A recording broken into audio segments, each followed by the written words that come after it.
Good morning, everyone. I believe we're just at 10 now. Robert informed we're all technically up and ready to go. So welcome to everyone this morning, and it's very good to see you all on a bit of a cold and damp morning. So we'll proceed with the agenda, if that's possible, and we'll go to item 1, which is apologies for absence. Robert. Thank you, Chair. We've received apologies from Councillor Coupland and Councillor Skinner, and just to note, we do have Councillor King, but she's dialing in remotely. She's observing through that means, Chair. Thank you. I think we have Councillor Whittington observing, don't we? Yes. Yep, okay, thank you. Declaration of members' interests. Do members have any interest to declare? Just looking around. No, I'll take that as no, thank you. And then we move on to 3, the minutes of the meeting held on the 27th of September. If I could have a proposer and seconder. Thank you, Mark and Stephen. Thank you. Thank you. Just on that, I think, I don't know whether Lisa would just like to give us a very brief update on the issue regarding the adult social care financing. I know that's been discussed by the executive subsequently to our meeting.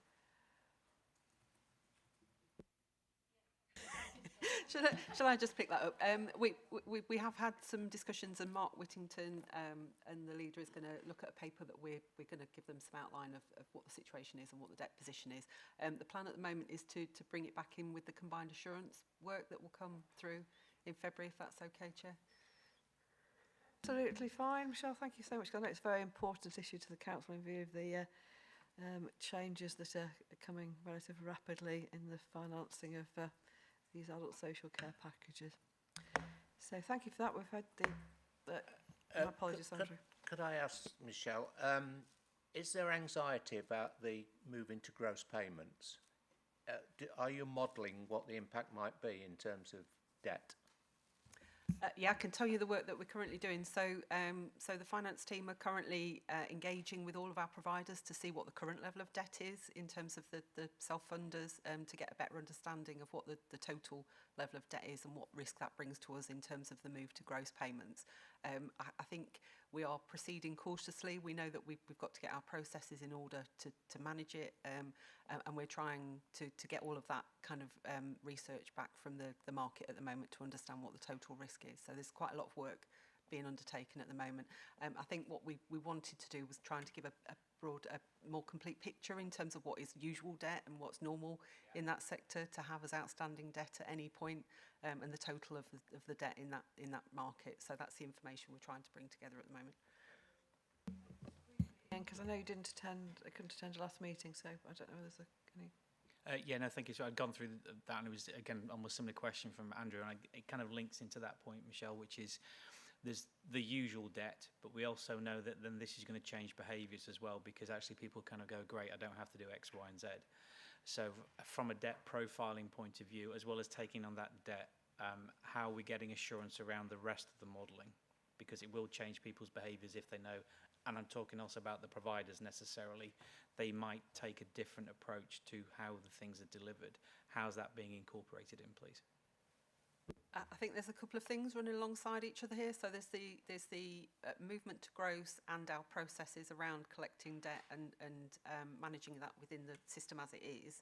And the modelling's been done on that based on what we're talking to the providers about. There's also the reforms, which is likely to change that whole scenario anyway, and we're on the case with modelling around that and working with the team and the adult care providers about what that might mean in terms of the reforms, which will absolutely change people's approach to how that's provided as well. So those two things currently being modelled, not underplaying the risk that presents to us, but just trying to get a better understanding of it. Michelle, sorry, I just thought it was such an important issue. We just better have a little bit of consolidation on that one, and we'll look forward to hearing from the, obviously seeing the executive reports as well, but hearing from the directors in our February meeting. Thank you. So again to you, Michelle, we'll move on to the Statement of Accounts 2021 and those for the County Council and the Pension Fund. Thank you. Okay, if it's okay, Chair, I'm going to hand over to Sue Maycock, who's on the virtual call, and she's just going to present the changes that we've undertaken to the accounts from the last meeting, if that's okay. Thank you. This report brings you up to date with our latest version of the Statement of Accounts for 2020-21. The statements are not final statements, as the audit is not yet complete, and progress on the audit will be covered in the next report on the agenda. As the audit's not yet finished and further changes to the statements are likely to be made, this report recommends that the Audit Committee delegates responsibility for finalising all aspects of the process, including approving and signing the letters of representation and approving the final audited statements, and that delegation be made to the Executive Director of Resources, who will consult with the Chairman of the Audit Committee on these matters. In terms of the changes to the statements, these have been material, but they mainly arise from one issue, and that is the pension fund unquoted asset valuations as at 31st of March 2021. And these have continued to be received by the pensions team throughout the audit process. In paragraph 1.4 on page 12, it states that the total impact of these valuations was a valuation increase of £33.948 million. The pension fund accounts have been amended to reflect this update, and this has also knocked on to the main Lincolnshire County Council statements. We obtained an updated actuarial valuation report which incorporated the updated asset valuations, and this is equated to a reduction in the net pension liability of 27.823 million, and this too has been reflected in the accounts. They're the main points in this report, and we're happy at this point to take any comments or questions. Thank you, Sue. I'm looking around at the members for any comments. Or Ian, thank you. Can And I then Adam. Sorry. Can I just say, share a degree of empathy on this point, because the merry-go-round that is pensions at this moment is a nightmare. Even in a private company, it's trying to get it to stop and make a decision before it moves yet again. It's not unexpected. From my personal point of view, this is a very sensible approach. The only thing I'd just like to understand is a final bridge of when we're seeing these numbers to the final position, the update on how we're going to receive that update if we're delegating the responsibility to the executive. Ian, perhaps we could just move to Adam and then we'll return to Sue. Thank you. Thank you, Chairman. No, I had a very similar point. I'm a bit uncomfortable, actually, if I'm honest, that the audit hasn't been completed. I know it's only minor details left, but realistically, they shouldn't have been brought until they are complete, in my opinion. Now we are delegating. The recommendation is to delegate to yourself with the Executive Director of Resources. I can understand the rationale behind that. However, I'm a bit uncomfortable with it that we haven't finalised the accounts through the audit. To take that, I think we ought to deal with the audit progress in the next agenda item, because I think that can be covered more fully then. In terms of the bridge between now and the completed accounts, I think it remains to be seen what further changes need to be made, and the changes that were incorporated into these accounts for this agenda were material and quite significant, so we thought it was important that you saw those now. I think in terms of the changes between now and the end, perhaps that ought to be a matter of judgment for the Executive Director of Resources and the Chairman of the committee, and if the changes are significant again, then I think you would want to see those as a committee. Perhaps if they're minor, then we could provide a briefing paper that just summarises the changes. Thank you, Sue. And when do we expect to actually see the final accounts for formal approval, albeit delegated or otherwise? Okay. I think we're aiming for the end of this month, but I think hopefully Mazars can give us an update on that for the next agenda item. Thank you, Sue. So looking at the committee members, are you content to have a briefing note subject to the alterations not being material, should we say? Adam, thank you. If they're expecting the accounts to be done and audited by the end of the month, can we get an opinion from Mazars at this point to see if that's realistic before we go on to the next agenda item, before I will even approve these. Thank you. Perhaps we could pass over to our colleagues from Mazars about us to. Thank you. Morning. Yeah, I think it possibly would have been helpful to have to have gone through the status point in our report before you get to that conclusion. But fundamentally, yes, we are in a place where we would expect to get the opinions out by the end of the month. There is one matter I think you'll find it in our report where we talk about some missing information around schools valuations, and we had rated that as what we call red in terms of the potential for another adjustment in the accounts. I don't have the numbers to hand, but the draft figures show that it is immaterial. So at this point, we're not expecting any further adjustments to the financial statements that you have in front of you. I think there's one or two sentences that are purely narrative in nature, and I don't think those present any particular concerns for you as an audit committee. What we will do, as always, is we will produce a letter which will summarise anything that has changed after today for the audit committee to see prior to, and obviously that would go through Andrew as well, prior to issuing our opinion on the accounts, and we coincide that with the work of the pension fund. So Cameron can't sign his piece until we've done our bit on the accounts. And Chair, it's Cameron here from Mazar. So I'm responsible for the pension fund audit, as Mark's just mentioned. So the pension fund audit is literally substantially complete. We're merely waiting on the main council audit to be completed to allow us to actually issue the opinion on the pension fund accounts, and also to issue the separate report on the pension fund annual report. But we are literally just got the final closing review procedures to complete as it stands at the moment. Thank you, Cameron. Thank you, Mark, for that information. Adam, are you content? Would you like to come back? Thank you, Chairman. Yeah, I'm far more content now to follow those recommendations on the basis that we're going to receive that letter. Any further questions to Sue or Mark or Cameron? No, thank you. So we have the recommendation, members.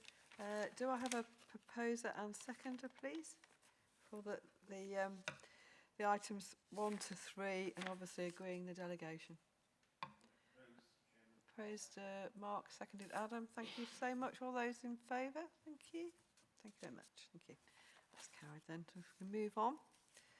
If we move on to item 5, which is the additional agenda item that we received a little after main reports, and I will pass to Michelle once again. Thank you. Thank you very much, Chair. Obviously, following on very closely from the previous item, what you have in your reports is the progress report in terms of value for money, the audit completion report, and a supplementary letter provided by Mazars for the pension fund. And just to kind of reassure you, we're not looking to provide any updates in terms of the pension figures and the liabilities and the investment figures in the reports. So that work is substantially finished, as Cameron has mentioned. The value for money progress report and the annual report from the auditors, they've highlighted in their completion report some areas that they're still working on. It is a draft at the moment, so we're still going back to them with 1 or 2 questions about some of the comments in the report. The value for money progress report, as mentioned in the report, won't conclude until they've got a final view on what the published outcome is for the fire and rescue inspection. Although, as Mark has just mentioned, we're not expecting anything fundamentally to change in the accounts. So at that point, I'll just hand over to Mark to give you an update on the work that they've been doing. Thank you. The reports follow a little bit of an odd order. So what I thought would be helpful, I'm just going to take them to deal with the council reports first, and then pass over to Cameron to pick up on the pension fund. So there are two reports for you today. And what I will do is I will pause after the first report because it covers a different subject matter other than the financial statements. The first report is our initial observations on the authorities' arrangements for value for money. It's quite a long and detailed report, and it covers a short window of how we view the authorities' arrangements for securing financial sustainability, for governance, and for improving economy efficiency and effectiveness. It is quite long. It's a reflection of the new audit code, but fundamentally what I thought really important for you to know is clearly it's a reflection of how complex the authority is, to the extent of which there's a lot to talk about. We have not identified any areas of significant weakness in the council's arrangements, and in our usual glowing way, we have confirmed everything is adequate. We've identified a couple of areas where we think matters could be improved, and that's around the way financial management and capital project monitoring reports could be, as well as the risk register, could be presentationally improved. We're not concerned about the underlying content. It's more about presentation. And what you'll also find through there is certainly a recognition of the good work that was done in responding to COVID-19 and working with partners. As Michelle mentioned at the beginning, because there is an inspection report due out in the next couple of weeks, we just felt it was prudent just to wait for that report to come out in order to reflect on what its findings may be before we finalise the report. But fundamentally, the content is all sitting in front of you. So I will pause on that because, as I appreciate, it's quite a detailed report, covers a lot of areas. It's intended to give you as an audit committee and therefore the entire authority some assurance that around the arrangements that are in place. So hopefully that does come across. Again, I think it's probably prudent just to pause at this point for any questions on that. Thank you, Mark. Any questions to Mark on his comments so far? Nick? No, thank you, Mark. I think we're all listening intently. Thank you. Okay, thank you. So in which case I was just going to jump to, now on my page agenda, it's the, and it's very helpfully frozen, but it's the report on the financial statements, which, so I'm just running to the correct page reference number.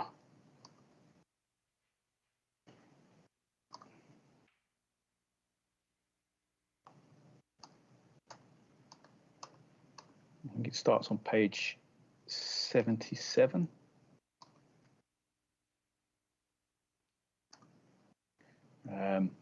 So our fundamentally, let me just talk you through the report.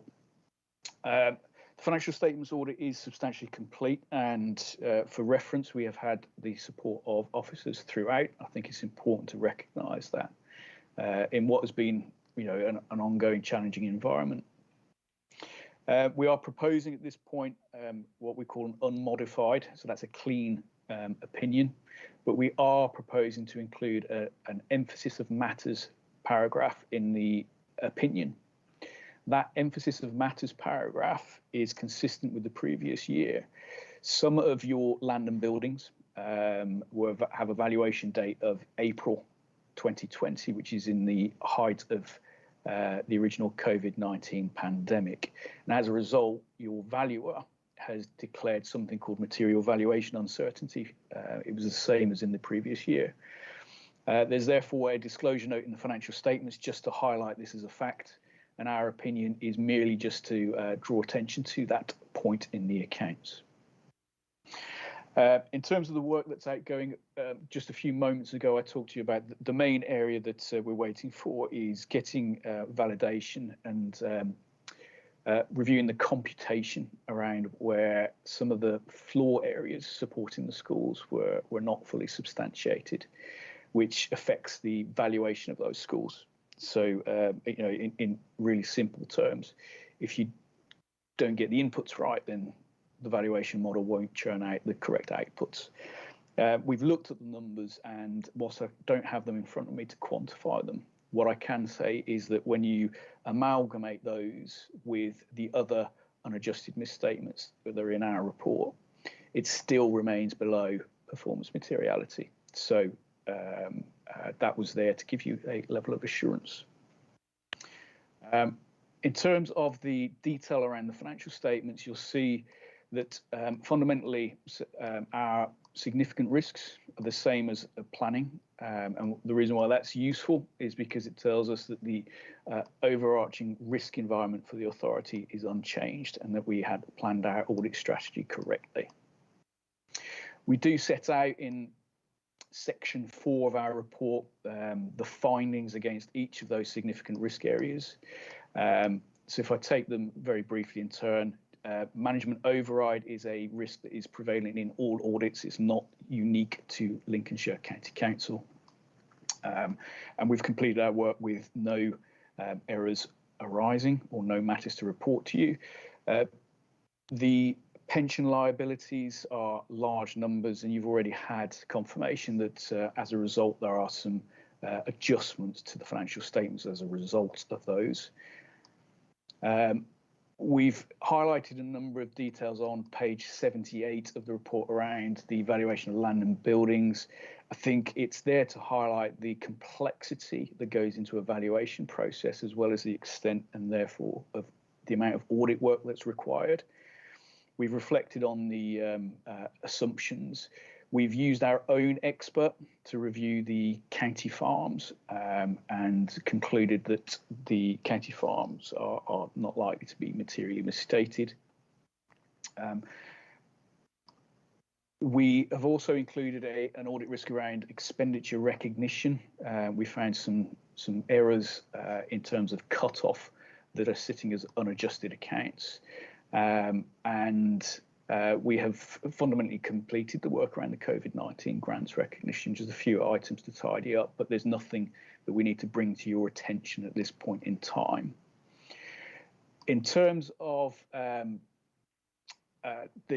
section 5 of the report, section 5 highlights some of the internal control recommendations that we've raised for this year, none of which we've classified as high, but there are areas for improvement for the authority, and the officers have received those.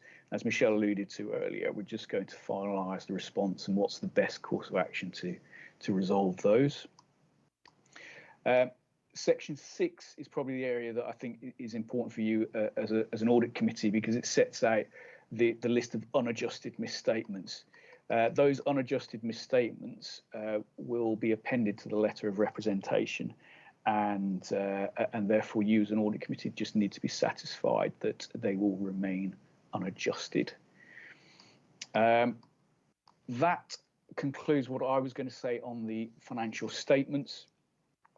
Fundamentally, we are looking for, as I say, a clean opinion. We remain independent and objective to deliver this work, and we are estimating to sign off by the end of this month. What we will do, again to repeat, is we will issue a letter to members with the finalisation of matters and coordinate with management and the pension fund in order to sign off the actual sign-off dates. So I think, again, I'll probably pause at that point and see if there's any questions on the accounts bit before we hand over to Cameron to run through the pension fund reports, just so there's a clear delineation between the two and we don't cross over each other. Thank you, Mark. Are there any questions on the report that Mark has just presented to us? It was just from the chair, Mark, could you just give us a very brief summary of what were the issues surrounding the school's valuation, bearing in mind we have obviously less school properties now because a lot of them have gone over to MATs, and also regarding the county farms valuation, what were the significant issues there? Thank you. Certainly. Okay, so if I take those in turn, first of all with the schools, one of the things we test is how big a school is in terms of its floor area, and that floor area is used as part of the calculation of the valuation.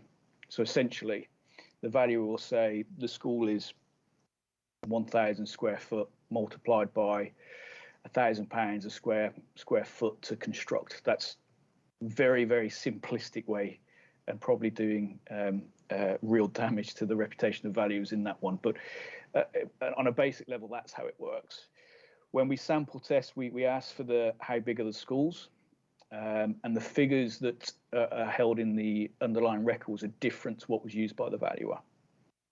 So if, for example, the valuer was using 1,100 square meters versus the underlying records of 1,000 square meters, you've got 100 square meters at a build cost that don't match. So what we do then is, therefore, we have to understand and extrapolate what the impact on the valuation of the excess or of the difference between the two figures. So you've got a difference between what the council is saying the size of the building is and what the valuer is using. That's fundamentally what it is.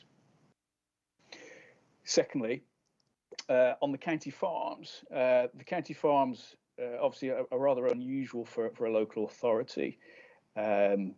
One element of the valuation of the county farms is based on an element that's leased, and it's about £15 million within the £100 million overall valuation. Our expert has informed us that there should not be the use of something called special considerations, and essentially you should value those without any underlying provisions, whereas the authority's valuer has taken a judgment that it should include those what's called special provisions around long-term life of the leases that support the county farms. What that would do is it would leads to a difference in the valuation, but it's of such a trivial amount that we just think it's appropriate that we just bring it to your attention to say that the valuation methodology adopted by the council's valuers is not strictly in line with the guidance, but it has very little impact. Thank you, Mark. And just one final question regarding the COVID grant recognition. Was that straightforward, or were there some issues there in view of the fact that these are sort of unusual grants that we would receive of a one-off nature, and unlikely one hopes to receive them again? Thank you.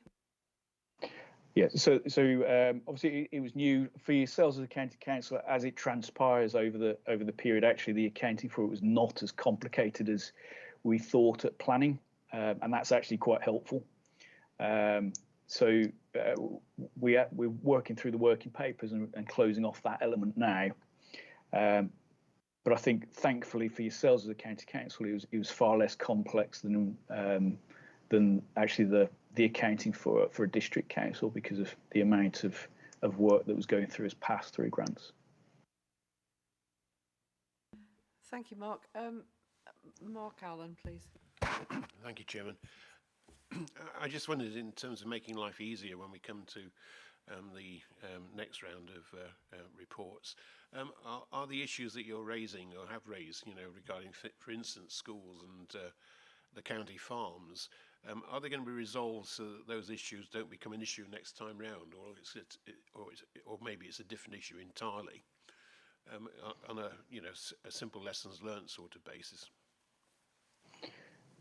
Certainly. So if I take the county farms first, the county farms may exist again because it's a judgment made by the council's valuer. We're not, and the impact is not significant. It's something that will, obviously we have raised, and it may disappear, but the impact is relatively trivial. With the schools, again, part of the work that we will do, and as part of the update letter, is that's something that the authority will need to review, because those records are historic, and it's appropriate to maintain and keep those floor areas and the estate plans up to date. So that's something that we will pass through as a recommendation in our follow up to make sure that there's some work done to remedy that situation. What I should say actually is, in terms of context, this is not unusual for auditors to find these kind of matters. I forgot to mention that earlier on, because obviously you must appreciate, I work across 26 local authorities, and this is not unique to Lincolnshire. Not to say that it's doesn't need to be fixed, but I think as I say, it's not unusual. Thank you, Mark. Michelle, can you just give us a little bit of interpretation on that one? Because obviously we'll need to make sure we've got that right for next time.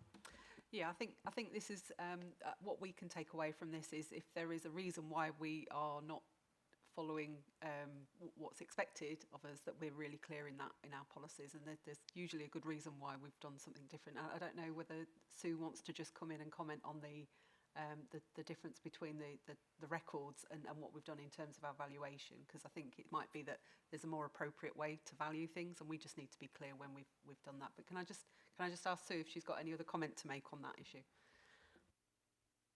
Thanks, Michelle. Then nothing to add to what you've said. We always do a review after the audit's completed. We've actually started it already, just to pick up on all of the lessons learned, to try and make sure we incorporate any improvements into the following year's process where we can. And this will be one of those as well. Thank you, Sue. Chair. Hey, Mark. Andrew, thank you.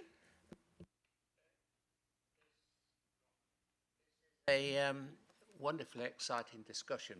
I can see disputes between valuers really float the boat of auditors. But to underline the principle of it, I used to run one of these establishments, and it was quite important to get your floor plan and square footage correct, because you might be allocated maintenance revenue on the basis of it. It might affect the case for capital bids, because it would be deemed you've got too much area or not enough area of the right type, etc., etc. It might impact on health and safety criteria, etc. So what would be useful when you do your summary letter on this is you highlight for we as mortals who do not get out of bed excited about the minutiae of accounts, what the practical implications are of what you're writing about, in terms of, does it affect those capital issues, maintenance issues, valuation, should you need to rebuild the school, etc., etc. Thank you, Andrew. I think perhaps that's one also for the school management. Maybe are we working to 3 sets of figures, Michelle, with the school management having a different set as well, which is probably another complication. Yeah, I think I'm really disappointed that you don't get excited about the minutiae of the accounts, Andrew. But I think this is about the schools get their funding based on the pupils and the use of the buildings, I imagine. So that's it won't impact on that. And I think it is, as Mark said, it's very immaterial in terms of what difference this makes. And I think what's important to us is that we give the best representation of the assets we've got in the so as not to misrepresent those in the balance sheet. I'm sure Mark can draw in his report what issues that might cause in terms of evaluation, but I wouldn't imagine it causes any in terms of revenue flows of money. Ian, you indicate. Thank you. Don't worry, I am excited about the minutiae. You leave it to me, it's fine. Probably, if I be greedy, one is a statement and then was a request from Mark and was a request from Michelle, please. As somebody who has the same joy in the property environment, the statement of the uncertainty is going to continue for at least another 2-3 years when it comes to properties, and nobody's panicking about them in the slightest, because the answer is nobody knows what we're going to end up doing. It's just going to be almost a standard paragraph in our experience that's just going to keep flowing through, so nobody should worry too much about that. Mark, my request for you, please, is that when we got the unadjusted misstatements, I love a good extrapolation, and I've never yet seen a good extrapolation. So when we've got the misstatements of £5.9 million, back to Andrew's point about a mere mortal, the context of what that actually represents in terms of the error within what, if we can see that, is sometimes a bit easier, because I have no idea what that extrapolation base is. And it looks quite a very big number to a lot of people.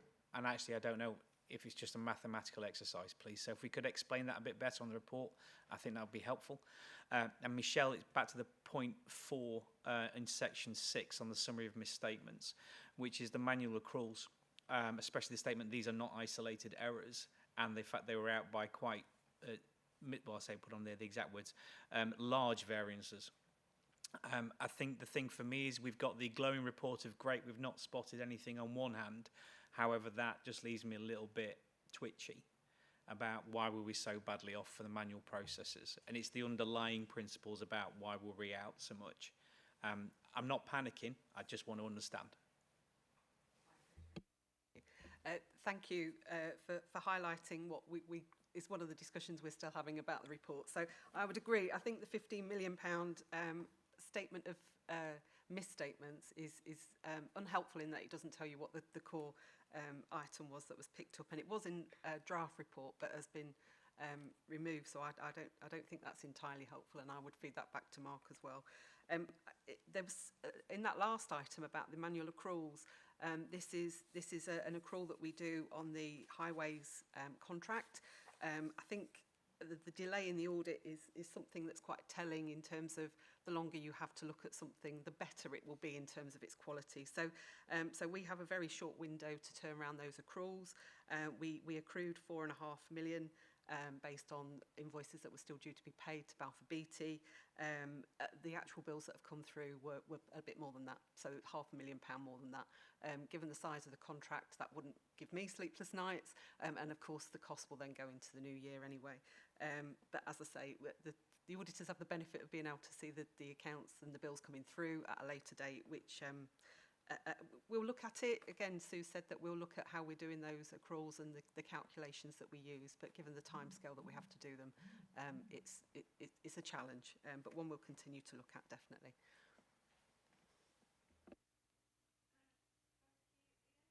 Mark, would you like to make any further comments on that? Two parts. One, obviously, yes, we'll look at the extrapolation. The simple thing is, obviously, when we test items like creditors, there might be a couple of thousand transactions in there. We sample test that. And if we're picking up an error rate, unless we test everything, we can't say that everything is complete and complete and accurate.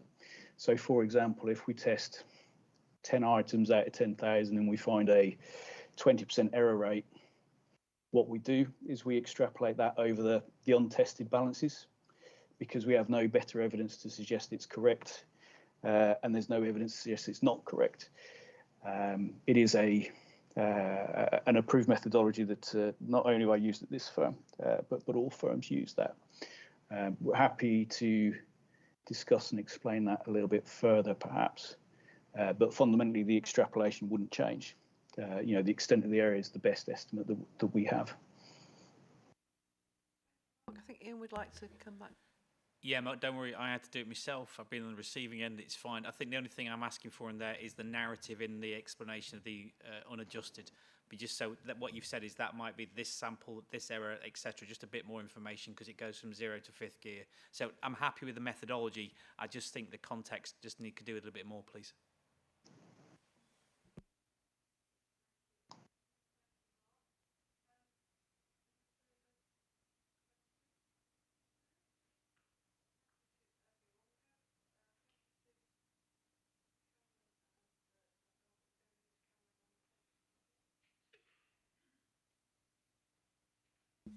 I do apologise. I'm getting ahead of myself. Thank you, Mark. Do we need to turn to Cameron now regarding the pension fund? Thank you. Thank you, Chair. I'll take the report as read and just draw out a few matters and then pass across to John Presley, the audit manager, in terms of a little bit of detail. But as I mentioned earlier, the audit is fundamentally complete as it stands at the moment, Chair.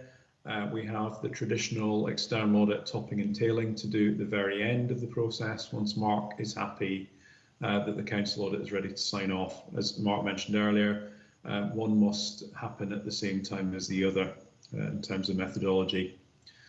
So you'll see from the report that we are proposing unqualified opinions on the pension fund accounts. We're also proposing an unmodified audit report in relation to the consistency of the financial statements included in the pension fund annual report. And that's a separate audit report that's included within the annual report, not the council accounts per se.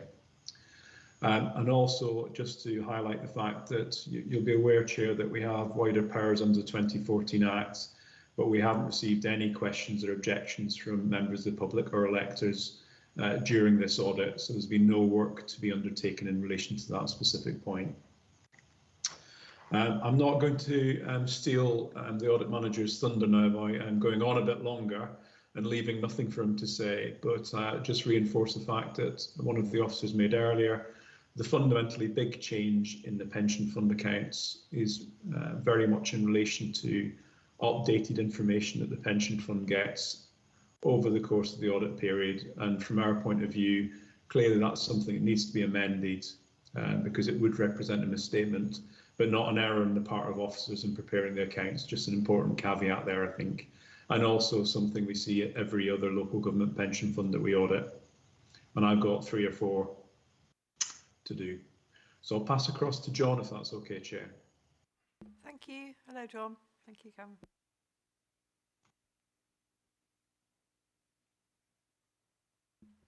Hello, John. With regard to the report, I will. Hello, can you hear me? Yes, we can. Can you hear me? Can you hear us? Right. With regard to the report, I will take it as read. And with regard to the detail, there's just a couple of things that I would like to, with regards to the adjusted misstatements, where we've identified a difference due to the valuation of unquoted investments. I know there's text in there in the report, but I would just like to clarify, this is no criticism of the council. This is purely to do with the timing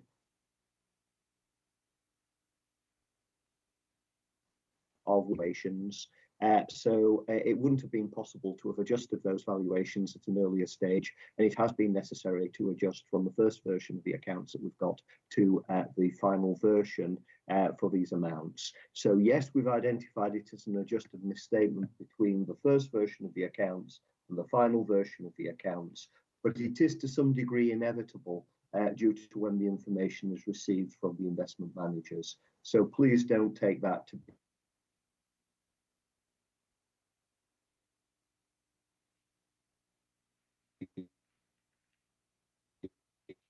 any form of criticism in terms of the council's pension fund team. It purely is in our follow-up letter, in which we've just clarified that you haven't actually included any information in relation to the additional voluntary contributions.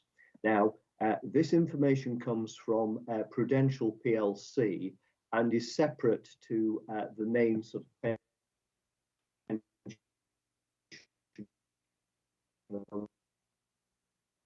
You're breaking up a little bit, John. Perhaps would it help if you turned off your camera and we just had the sound? I don't know what that I will come off camera. Reception a little better. Not that we don't want to see if I was just thinking about the I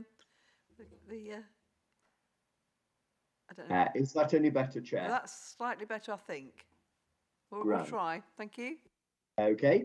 I was just wanting to clarify the second point, which was in relation to the additional voluntary contributions, and to make it clear that that is from Prudential PLC in relation to the product. The pension fund team have included covering text in the management letter of representation with regard to this issue. And the figures with regard to additional voluntary contributions don't actually get included in the fund account and in the net asset statement.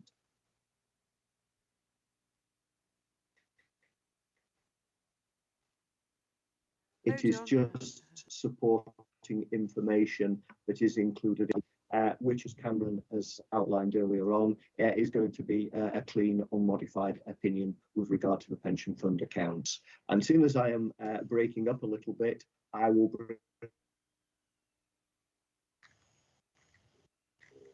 Hello, John, can you hear us? I think Chair John. I think John's Wi-Fi is obviously as good as my home Wi-Fi can be at times. an open it. I can. Chair. Are you okay to summarise, John, and then we'll pass over to Cameron? I was trying to do that just then, and that was to say that with regard to note 21, that doesn't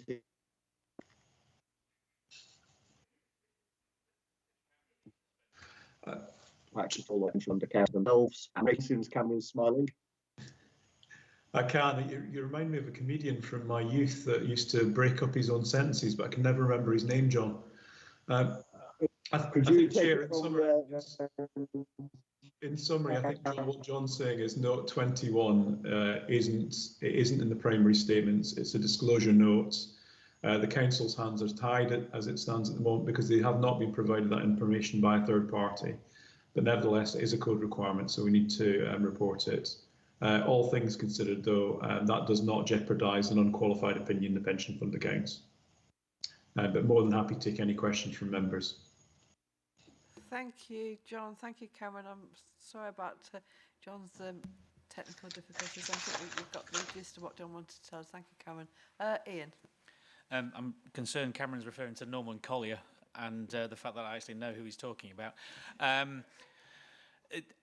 From an ongoing perspective, so while we have the situation now, is the anticipation this is, from your experience, going to be a rolling problem we have for next year as well? Because my question comes back is, do we need to do anything different for next year's audit approach? Chair, probably that is a question for officers, but it seems to be a bit later this year. But we did sign off a little bit later this time last year as well. But it seems to vary. Is probably the answer to the question. I don't know if Andrew, who I can see actually looking down from above, if he's got a view in terms of timeliness. Thanks. I'll just to clarify the question, Mr. Alderman, if that's all right. So are you talking specifically about the actual the fund manager side of things? I thought it was a prudential stuff. Yeah.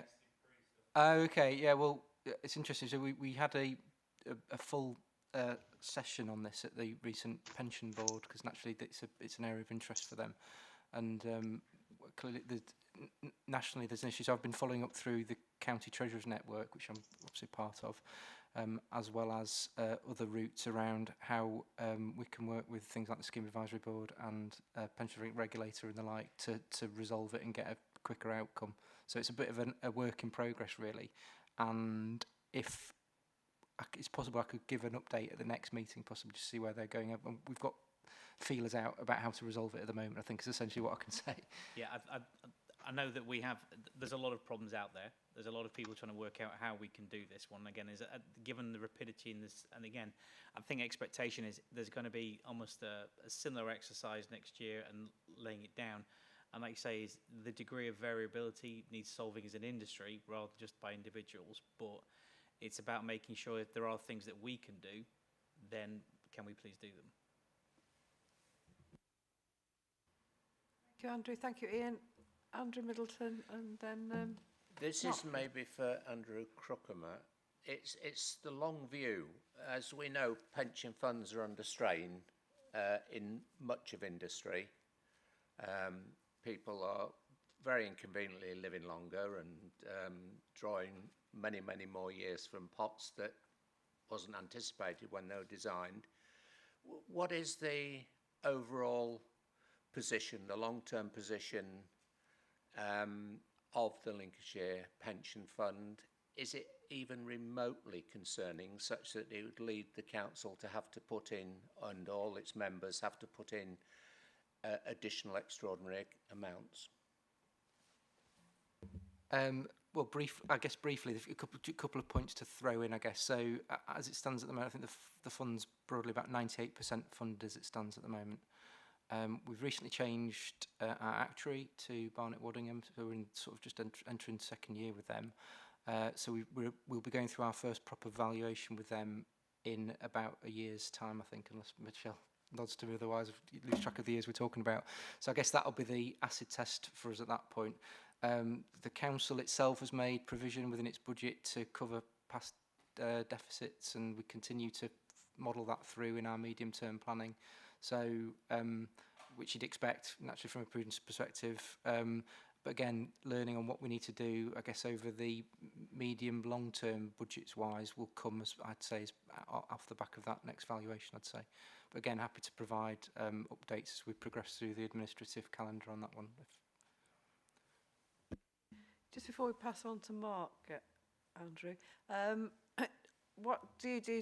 Some sort of sensitivity analysis on that as well? Because obviously we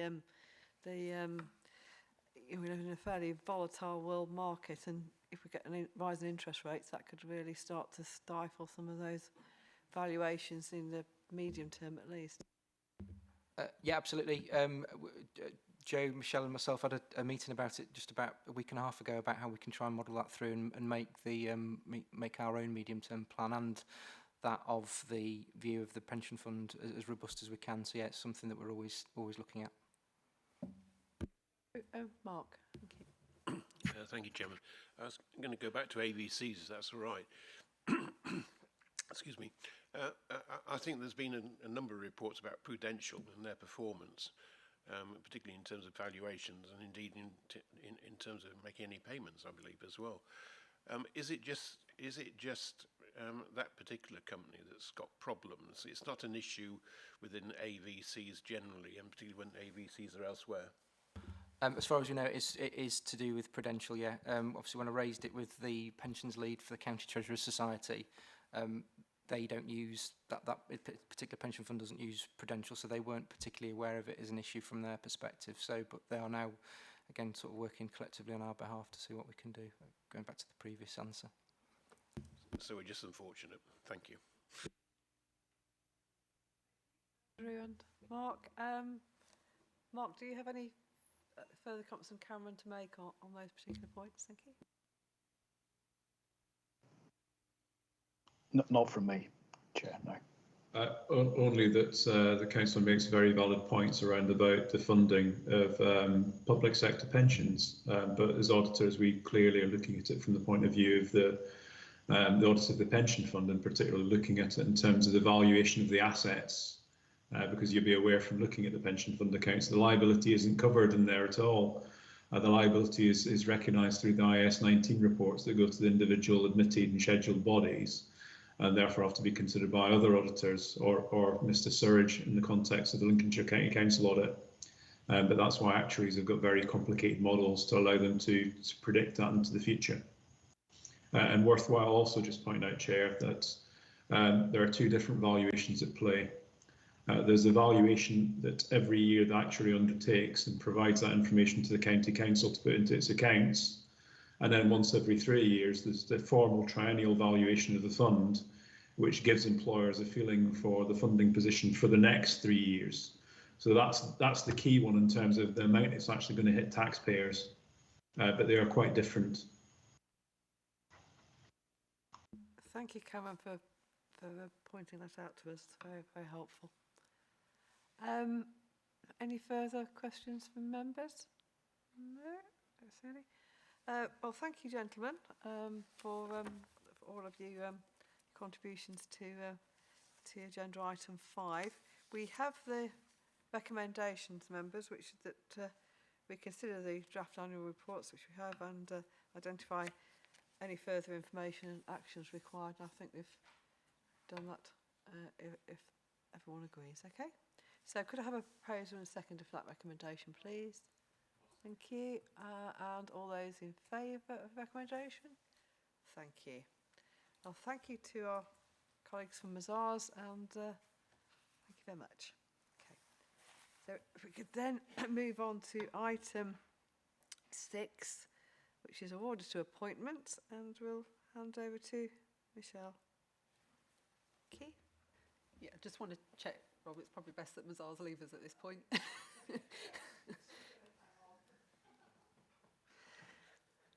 that okay to carry on? Yeah.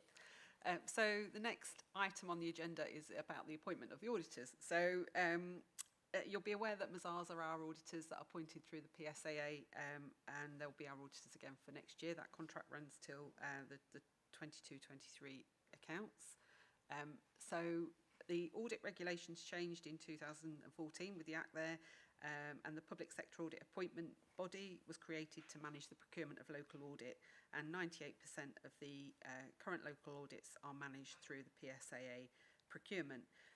We've been asked to opt into that procurement going forward, and that is something that's required to be recommended by Audit Committee and then approved by full council. So it might seem a long way off, but actually to get in with the decision-making process, we're having to initiate this now. Clearly, local audit has been problematic over the last 2 years, and I anticipate that there might still be some difficulties going forward. Much more regulation in terms of what the FRC are expecting from our auditors, particularly in terms of their audit of our estimates in regards to property and pensions liability. So they are making sure that they are doing what's required of them. Tony Crawley came to the Society of County Treasurers last week to try and give some assurance about what they're doing in terms of working alongside the Redmond Review to try and improve the situation. They gave some assurance that the 9 companies that are currently in the framework or on the framework for providing this type of work are all engaging well with the initial work that they've done. And Tony also pointed out that one of the options obviously for us is to do this independently of the PSAA framework, but effectively you can only scope out the same thing that they are in terms of what you require from the audit, and you can't build in things like contract penalties for delays in delivery and meeting the timescales. So the report kind of sets out the decision that's required for us to either approve to go forward with the PSAA framework or to undertake the other options that are in the report, and kind of sets out the kind of pros and cons of the options available to us. The officer recommendation is that we go with the PSAA framework and work with them to look at how this process can be improved going forward. So I'll hand over for any questions. Thank you, Michelle. Andrew, then Adam. Thank you. I think you put the case quite well and cogently in the paper. It's frustrating, and when you've been messed about over a period, then in a normal market scenario, you typically reach for a different supplier, but this isn't a normal market scenario. I suspect it would cost more, wouldn't it, if we went independently, because the price pressures on staff and so on are just as evident. And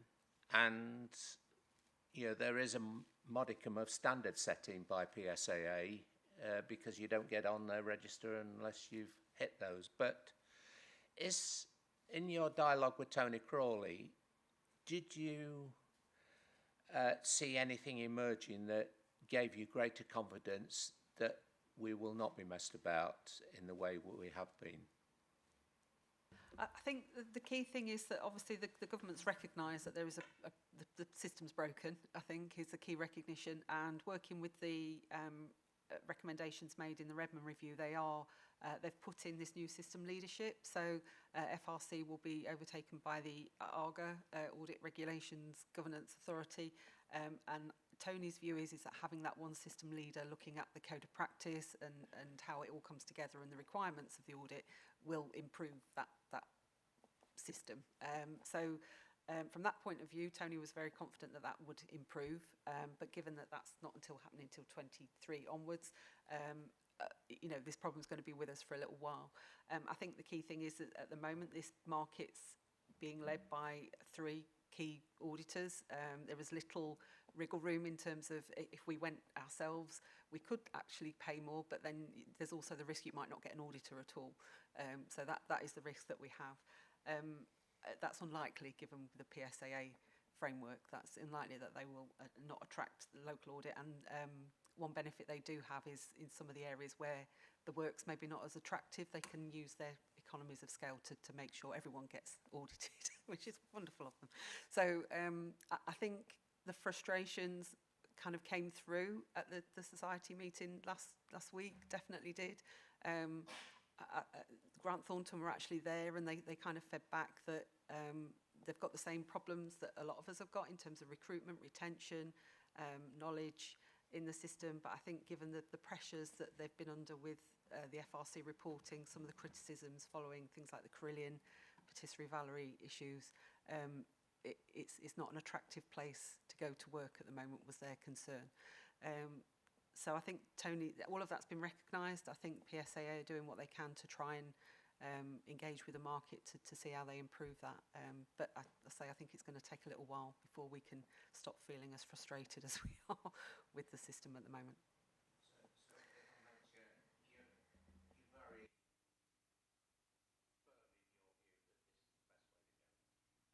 I think to try and do it on our own leads, you have the same problems that you would have with PSA, but those as well as the risk of not being actually able to find an auditor, the risk of it costing more and not having as much control on the cost, and you're still working with the same pool of suppliers effectively.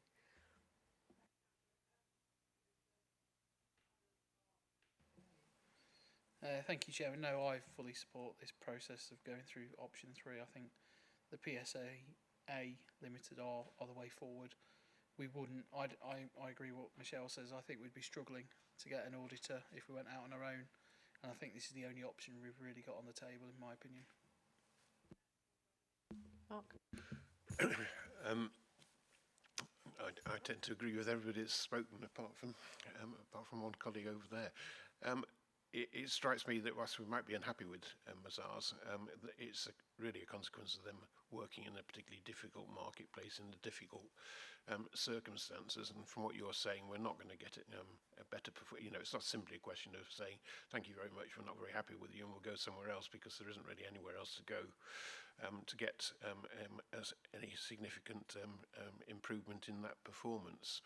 So the report, I think, is quite right to say, we are where we are, and that's where we have to go. Yeah, I'm in the same place as everybody else, rock and a hard place.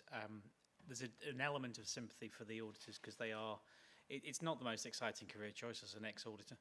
And actually, they say there's usually a cycle to retain, retract, etc., and what they have to pay, and it will pass on to people at some point. My observation comes more from when this was happening with the Police and Crime Commissioner, was when they realised that they were going to be getting so many people. We had the audit committee and the commission, and getting the people off the back end of there, was they fundamentally underestimated how much resource would be required at the same time, at the same point in the year to deliver it. And they almost, you have to recruit up to cover a spike that you can only disseminate, you can only spread out so much because of requirements. You layer a few of those, and all of a sudden you've got massive overstaffing without the skill set on one end of the year end, and shortages on the other. So I think again, with everybody else in terms of the decision, but I think I'd like to make sure that they are looking at, if things change, how are the auditors going to staff up properly this time? And just because you can, I might be able to go and do that, that was all on the back foot last time. We can't afford to do the same thing. So it's a balanced market, but it would be interesting to see if they could introduce a fourth. And if so, how the hell would they do that? No pressure. Thank you, Ian. Any further comments? I think just one comment from the chair, Michelle. Could we not have a more realistic estimate of the audit fees rather than adding bits on as we go? Why don't they just incorporate in the fee to start off with? Presumably that's because of the framework that we're talking about in the first place, because it seems a little ridiculous when we all having to double up, basically, when we look at the final fee.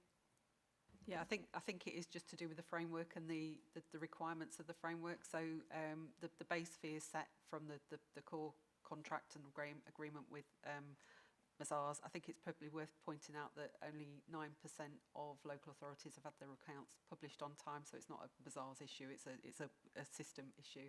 And the additional fees that come through are a requirement. They have to be approved by PSAA before they come through to us. So it does seem a bit piecemeal, but it's the way they're required to do it through the current arrangement. I think we're probably all of the conclusion that the system is rather broken, but we'll have to go with what we've got, because I think we couldn't possibly take the risk of going outside it, because as Michelle said, we'll probably end up with finding no auditor at all, and it's certainly not in Lincolnshire, I don't think. So I think we are where we are. So we have the recommendation, which I shall turn to in a moment. Just bear with me while I get the correct page. Just a moment.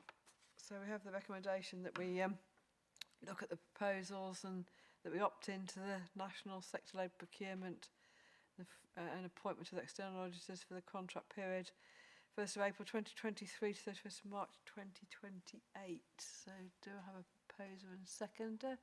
Mark, Adam, thank you. All those in favour? Thank you all. I think that's carried unanimously. Thank you. So we move on, and we have the Counterford progress report, and we have Matt, I think.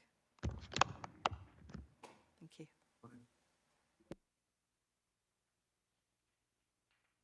Matt, can you hear it? Yes, yeah, fine, okay. Just to provide a brief summary of the Counterford progress report for the 6 months to 30th September 2021. As the COVID-19 pandemic progresses, the threat of fraud against councils remains high. This is noted within the progress report and is borne out by national intelligence that we receive from trusted sources. However, the number of referrals received in the period at Lincolnshire County Council has shown a decrease on previous levels, although it should be noted that this mirrors statistics reported on a national basis on fraud and whistleblowing referrals. This doesn't mean there's been any let-up in investigation activity. We've closed 10 cases in the period and are currently working on 8. 5 of those are with the police at the moment. Some of these cases are highly complex. For example, we have an ongoing case that has required a multi-agency approach and has impacted on several authorities.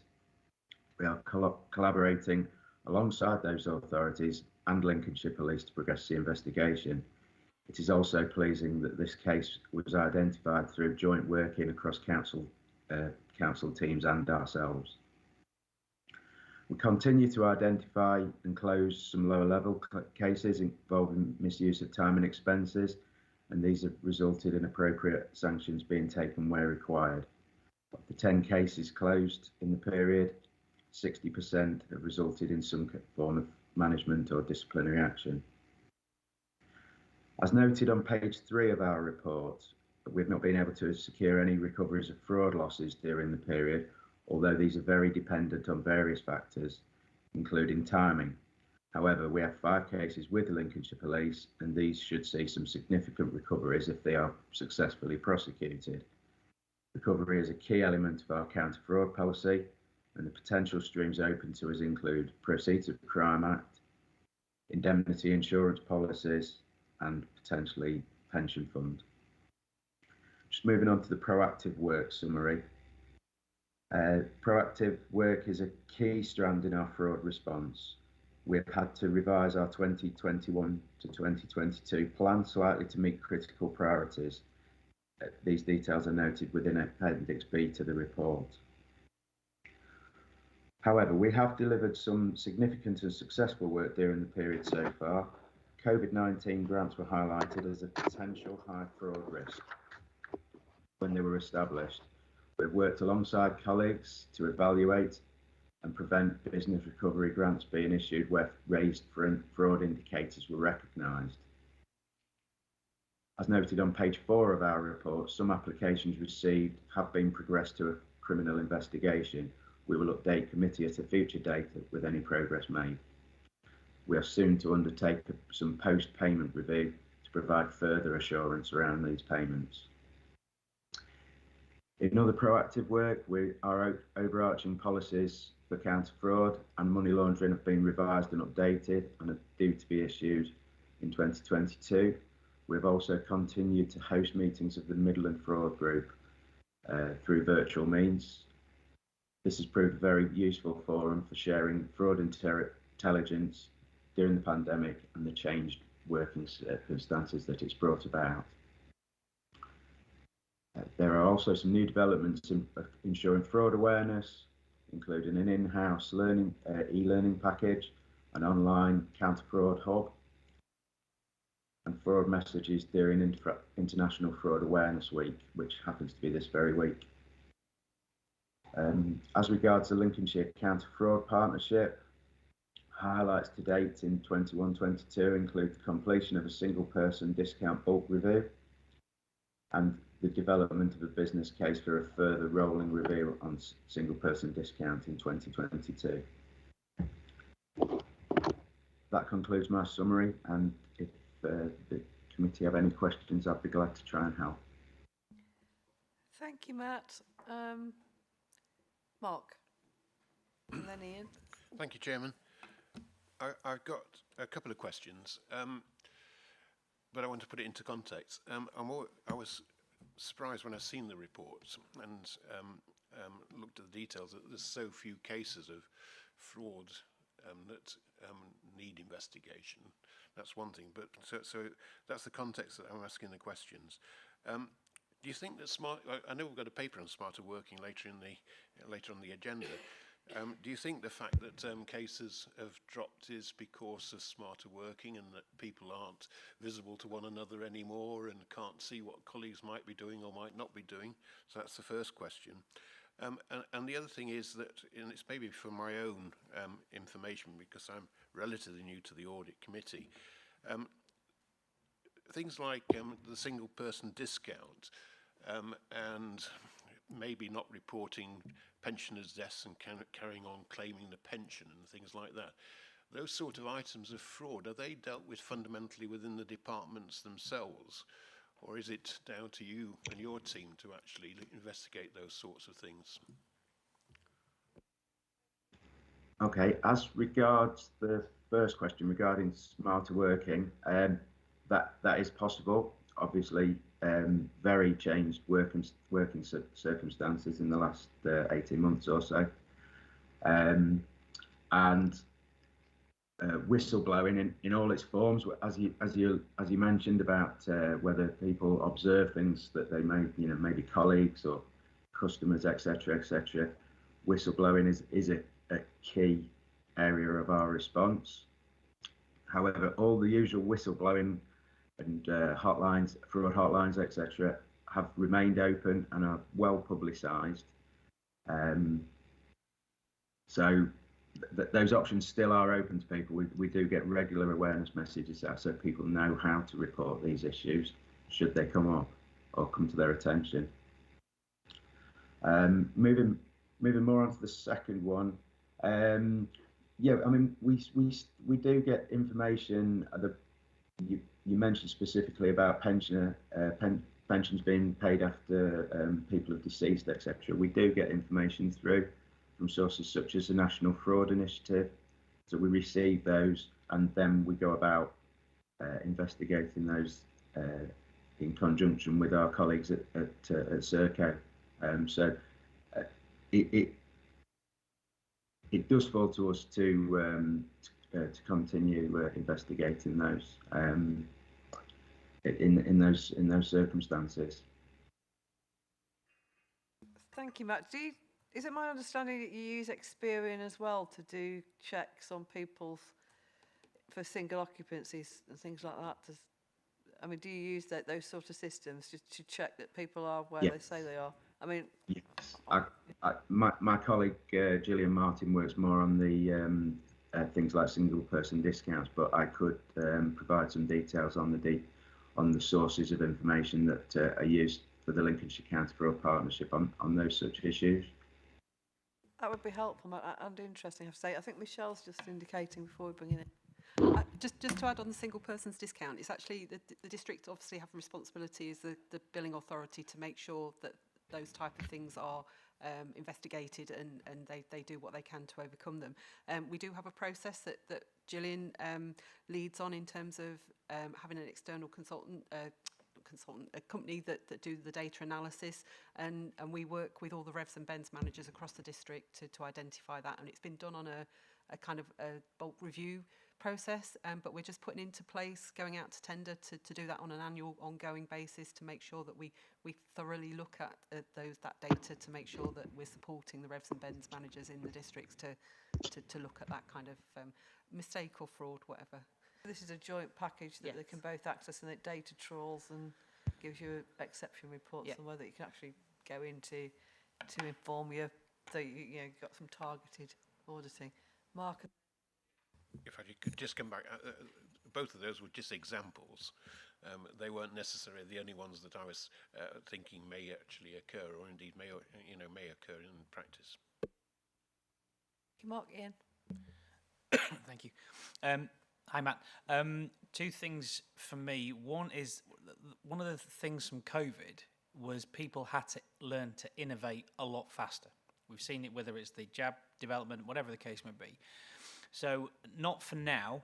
I'd like to know the sorts of things that you've changed in terms of your practices that have enhanced, that we've developed, etc., that we do now that we didn't do 12 months ago. I'd like to know a bit more about those, please.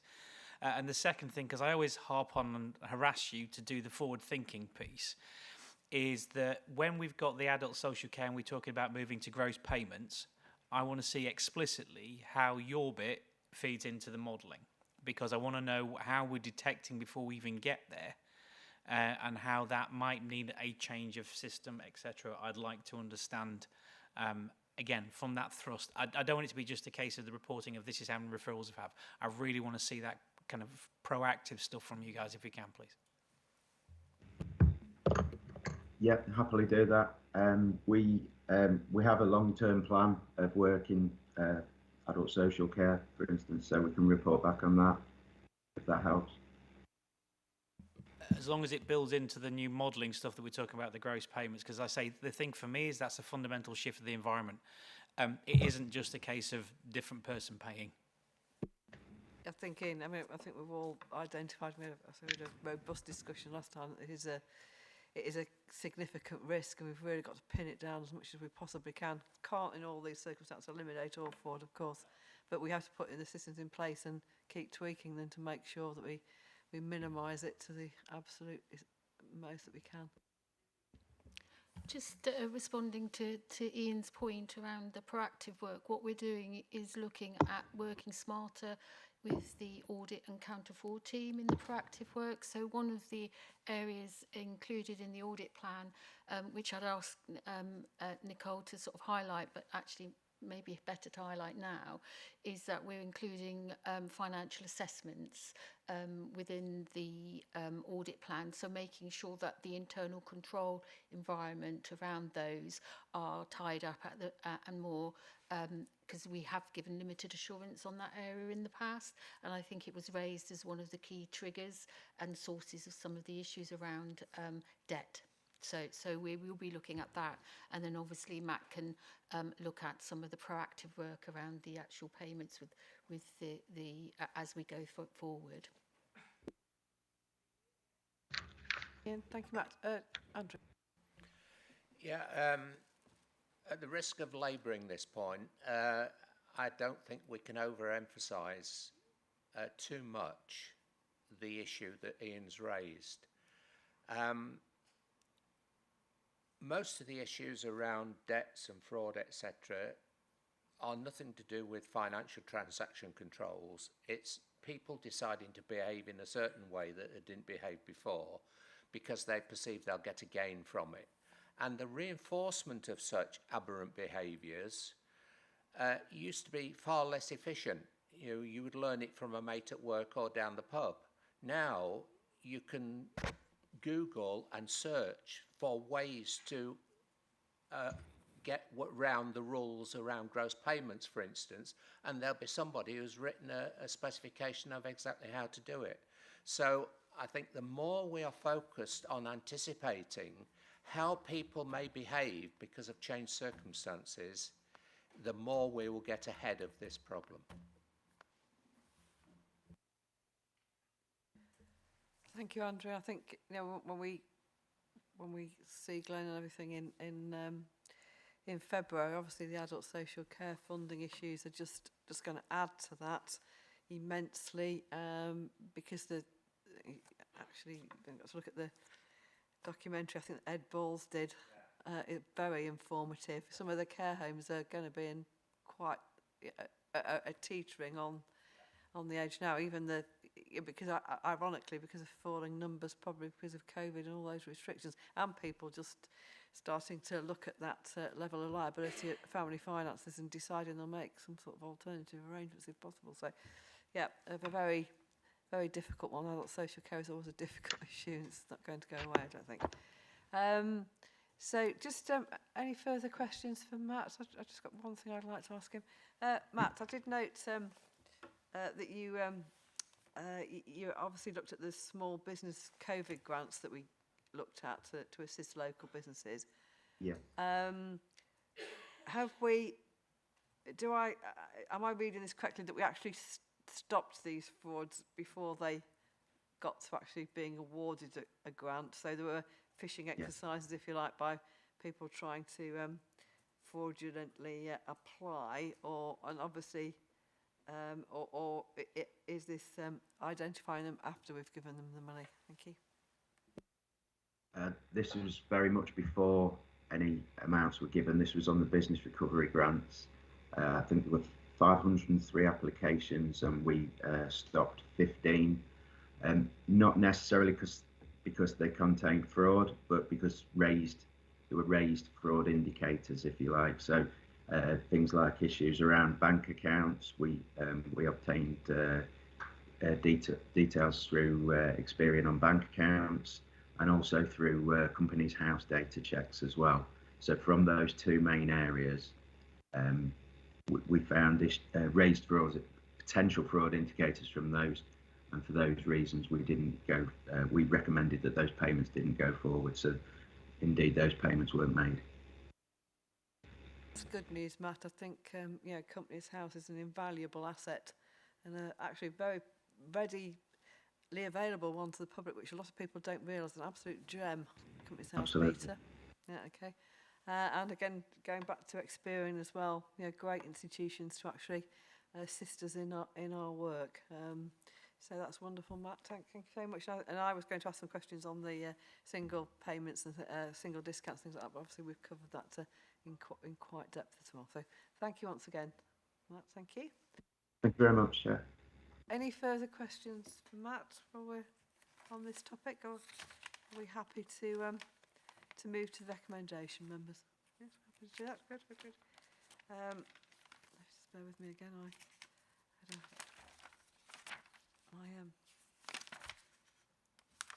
Okay, so the recommendation is that we note the report. I think I get the appropriate page.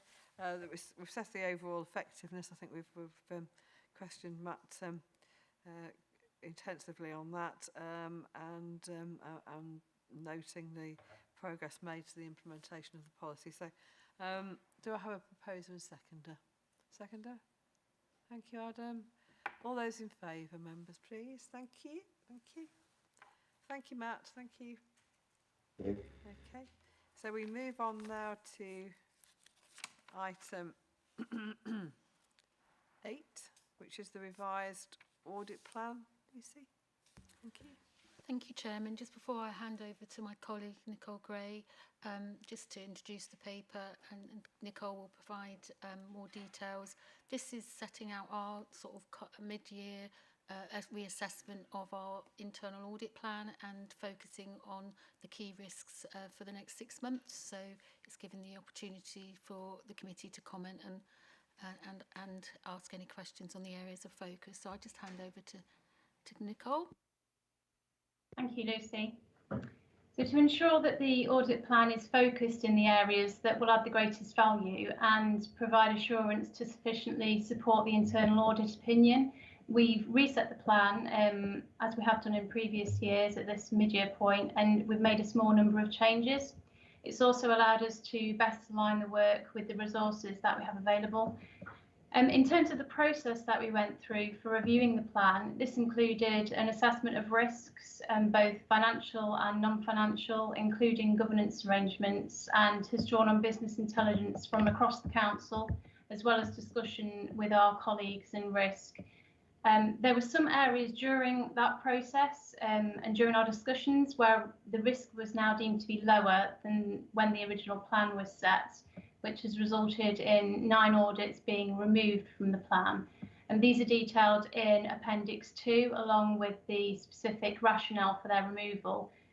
All of the audits that were removed were originally given an internal audit risk assessment of amber, but we've only taken these out where we feel the risk has reduced or where we feel that sufficient assurance can be taken from other reviews, whether that be other audits within the plan or other external reviews that are being undertaken.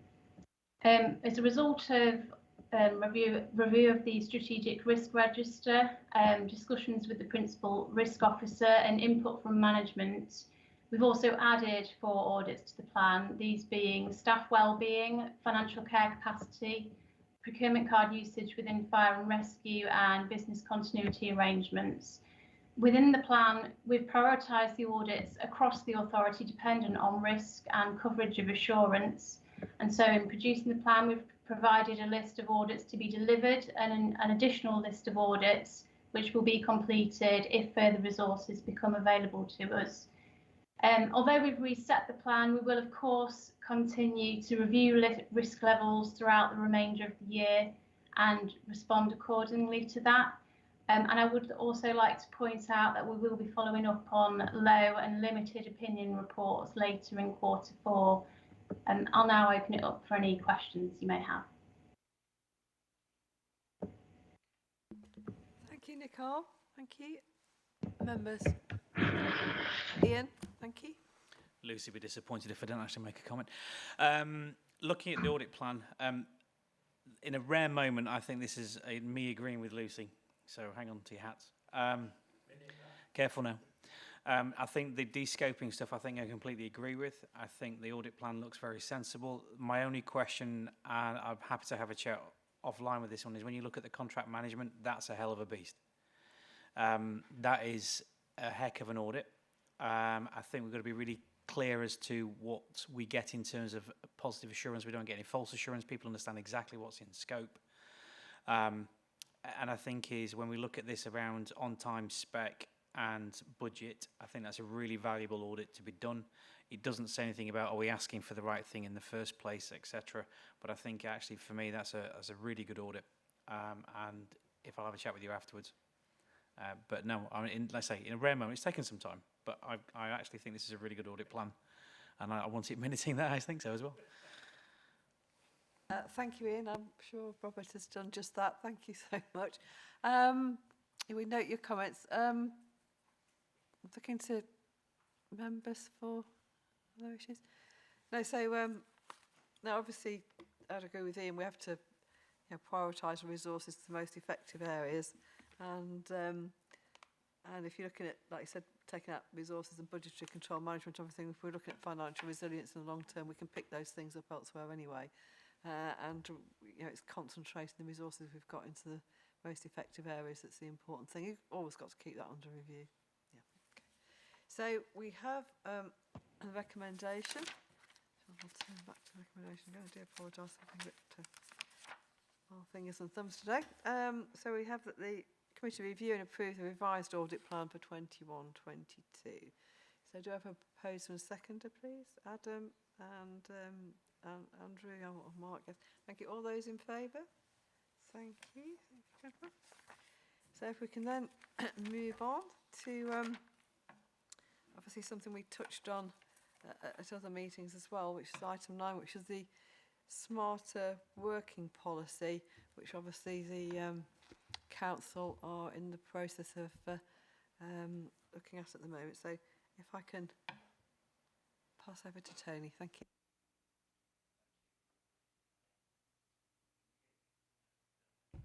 Can you hear me now? Yeah. Good morning, everybody. I'm Tony Kavanagh, Assistant Director of HR and Organisational Support, and my colleague Karen Kassar is online at the moment on the Teams, so she'll be able to contribute as well, and she's the Smarter Working lead. So just to sort of set the scene really in terms of the report, I think Obviously, audit committee members have sort of requested that a number of leaders attended that would be responsible for smart working policy, I think, for some questions that you may have around the policy itself and the project. I'm sure you're aware in terms of background that the executive supported the implementation of a smarter working project in 2020. There were a number of objectives around performance management being focused on outcomes rather than necessarily about presenteeism, about a better use of office space within our respective localities and campuses, a better approach in terms of the environment, with less travelling to meetings and such, better sort of offer for flexible employment to aid attraction and retention, and obviously to sort of assist with the improved connectivity around our business processes. It's a quite significant piece of work in terms of the project itself. In terms of the employment aspects, we successfully launched our policy in September, and that was following quite a considerable amount of engagement and consultation with various stakeholders, the most important, of course, being our workforce. And that has been based on consultation that we did, was very, very well received in terms of support for the policy. In terms of the specifics around the policy itself, obviously what it does, it provides changes in the way that we work. So the key thing being about choice and flexibility. And the most important thing is that we're still retaining the existing contractual terms, such as work basis. So there is no sort of transfer to everybody moving to being a contractual base from home. Everybody's contractual terms remain the same, as in coming to work, in terms of their base being, if that's, for example, the Newland campus being here at Lincoln. So there's that sort of particular aspect, but there's also sort of expectations about behaviours, personal responsibility, and also clear about the distinctions of types of way in which we work. So on the Newland campus at the moment, we have, they will be moving to service hubs. We have leadership workspace at the back of the building here. And at the moment with Lancaster House, there is a managed workspace for employees of the County Council to come and work if they wish. It's fair to say that the project is still in transition, still evolving, certainly from the property side, still work to be done and work being done around the business case. But in terms of employees, certainly those that are based at the Newland campus, it is pretty much up and running in terms of a policy, in terms of expectations of people and such like. But there's still a lot more work to do around locality bases as well, and involving the services on that. So I suppose just to conclude there that, as I said, it's still evolving, it's still a moving feast in terms of its transition, but there will be the financial benefits which we've already seen around business mileage, room hire. There will be future property sales, no doubt, reductions in car hire and such like. Evidence to date is that we're not seeing any dip in performance from the organisation as a consequence of home working. As I say, from the consultation we did, over 90% of respondents were in favour of the policy and the continuation of home working or hybrid working in the main, where you're doing some here at work and some at home. And we've also introduced in the county council appraisal policy earlier this year, they introduced the monthly one-to-ones as a mechanism of performance management. So I'll leave it there, and unless my colleague Karen wishes to add anything from that. No, nothing to add. I think you've covered everything there, Tony. Thank you. Thanks, Karen. So I'll hand back to Chair. Thank you, Tony. Thank you, Karen. I think Ian indicated, Mark indicated first. I think everyone, Ian, Steve, Andrew. Thank you, Chairman. I'm sure the savings. I ought to say, first of all, that I worked in an organisation that had smarter working way before COVID. And so I have got a good deal of experience with it. And I'd like to be able to say that smarter working didn't affect my performance in any way at all. It might be for others to judge that. Just going back to your list of objectives associated with smarter working, I'm quite sure there's lots of savings to be made. You know, the workforce saves money because it's not travelling. The organisation saves money because it doesn't have to pay some car expenses, and it can certainly look at its property portfolio and see whether it requires all that space, and which is what my organisation did. They went from about 14 floors to about 5 floors with smarter working, and managed to to rent out the other floors with a considerable degree of profit. And I'm quite sure lots of people do like working in that sort of way, because it has got some benefits from them personally in terms of reduced travel time and all the rest of it. What seems to be missing from your list of objectives, though, is whether the customers benefit from it. And we do have customers. And anybody that's probably worked with anything that has a dealing with DVLA may well say to you that, as from their perspective, you know, DVLA's performance has gone down the pan since they started working from home. So I'm just wondering, you know, how we actually then provide some sort of answer to that sort of query within Lincolnshire County Council, because it talks about focus on results and outcomes.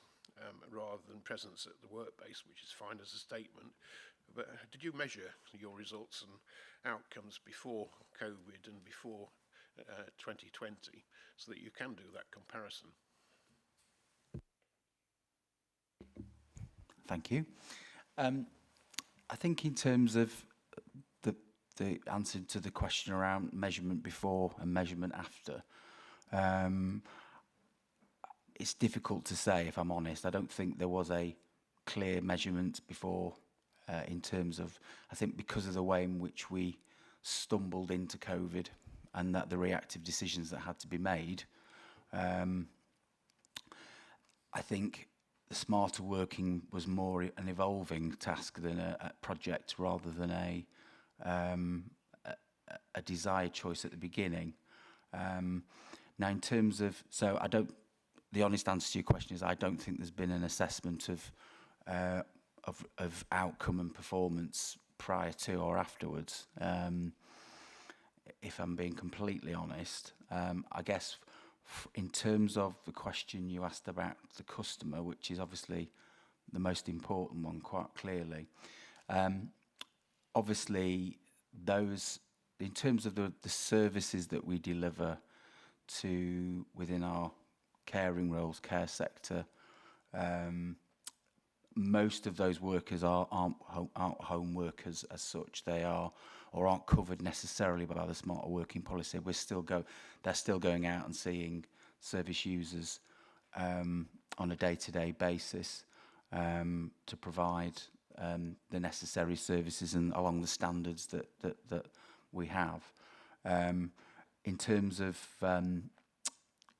have our customers experienced anything detrimentally as a consequence of that, as a consequence of many staff working from home? Again, I think it's difficult to assess that at the moment. We know that from complaints have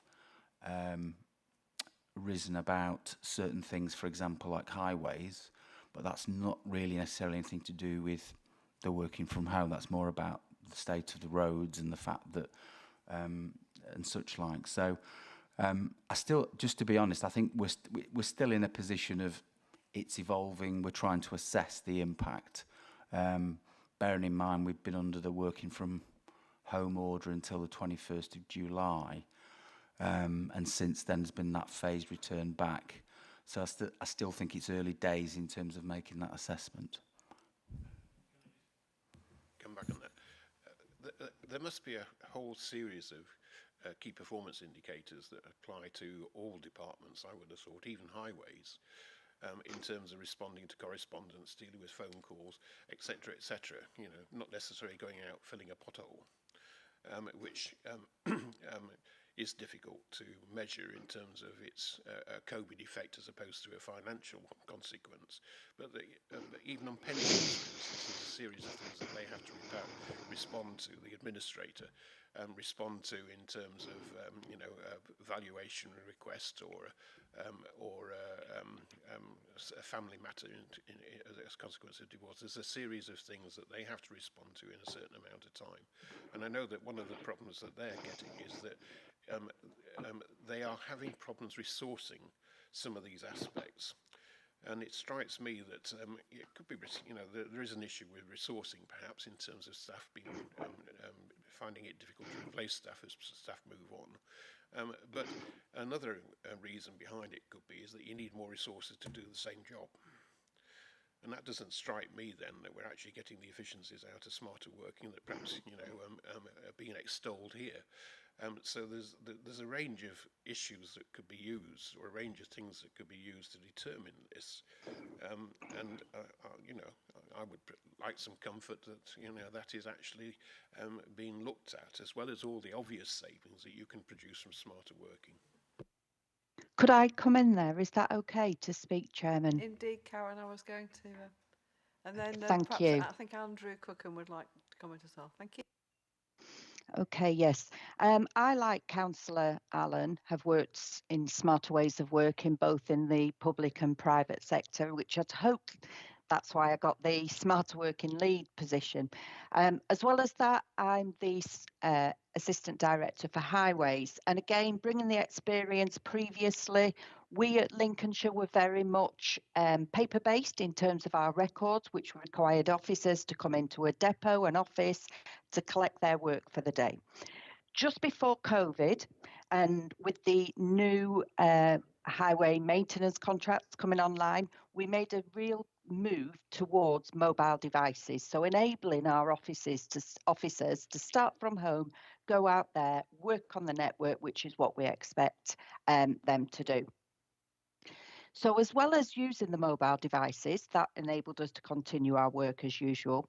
Power BI was also, there's a big digital strategy coming on with the council, which then gives us the opportunity to have performance measures for every element of the role of the officers within my service.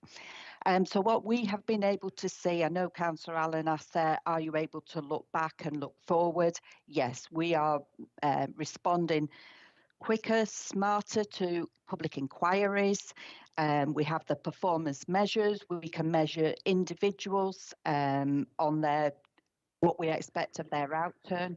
I know from a place perspective, which I am within, I know it's enabled greater oversight with our waste colleagues, with the Power BI. So we really are investing in them. And what we're also doing through the digital strategy for other service areas, looking at how we measure those interactions.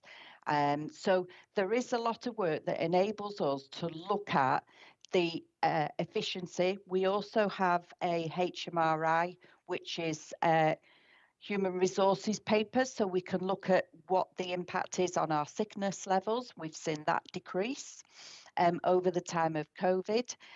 So there are lots of measures that the County Council are introducing that enables us to measure our officers more effectively.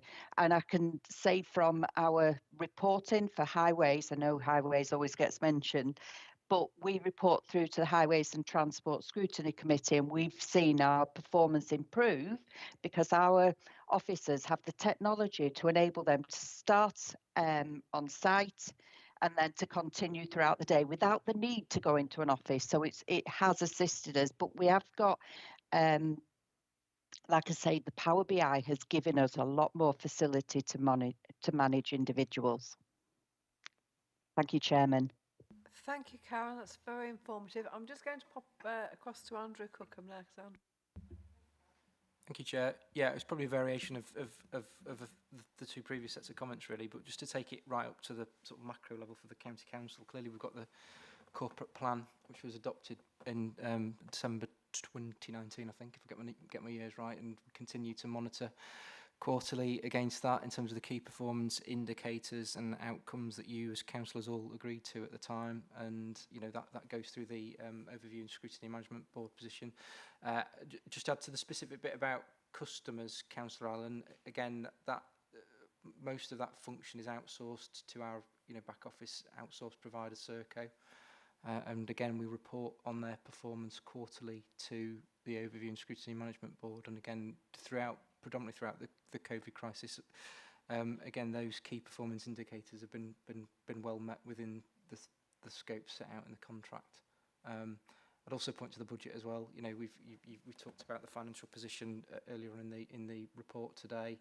Again, we've managed the COVID crisis well. I think the auditors were keen to point that out in the VFM report. And as you'll see when we come through the democratic process in January, you know, some decent numbers put up against savings against this that are essentially offsetting the need to look at cuts to other services or frontline services. So I think it's in the round at that macro level. It's a worthy project.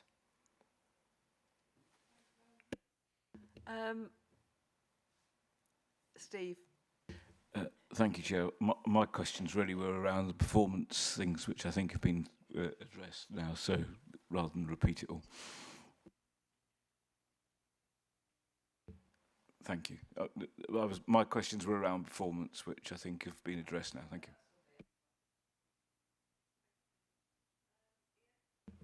Thank you, Chair. Hi, Tony. There is a question at the end of this one, but there's some observations first.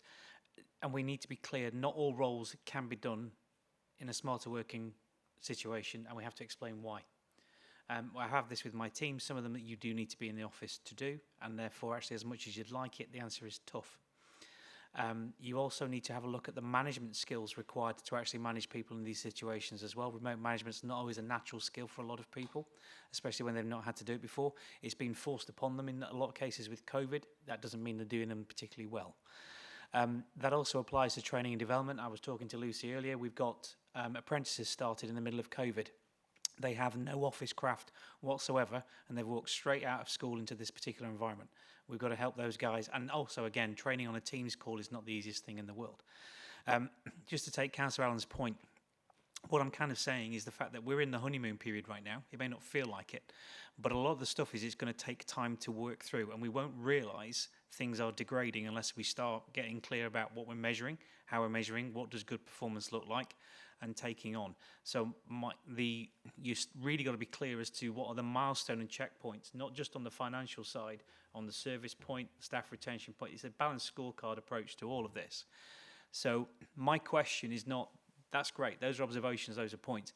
I want to know, please, how we are going to get assurance that that is being thought of, the checkpoints are in place, the monitoring's in place, so actually we can see that we're not sleepwalking by the death of 1,000 cuts into a problem that is not going to materialise necessarily until you look back in 4 or 5 years' time to where we are now. Does that make sense? Yeah, it does make sense. I think there's a couple of measures that we have. I mean, I think the firstly is that I'd agree with the points you made there around the honeymoon. I wouldn't call it a honeymoon. Certainly when you speak to our trade union colleagues. It's the world's worst honeymoon, I appreciate it, but yeah, it's fine. I think we are, like I said at the beginning, we are in a bit of a sort of evolving stage. The lifting of restrictions in July and only the phased return to work for some individuals has only just started. So I don't think we've got the true picture yet of the impact of the new regime, if you like, of hybrid working. So I would agree with that. I think there are a number of ways in which we assess impact on, for example, smarter working. So and we've been doing this throughout the restrictions in any event, with regular temperature checks, so to speak, with our employees, with the workforce, with some significant response rates. We had 2,001 of the surveys. We had 1,000 on another, and then nearly 1,000 on the last one. But we're now moving to the annual sort of staff survey as well, which is now open and is open for a month, and that will give us quite a clear sort of picture from what the workforce think from that perspective, which I think is a very strong indicator to the things that you're talking about around leadership, around people having the right skills, being comfortable in terms of managing people in that sort of environment. Those sort of things will come out.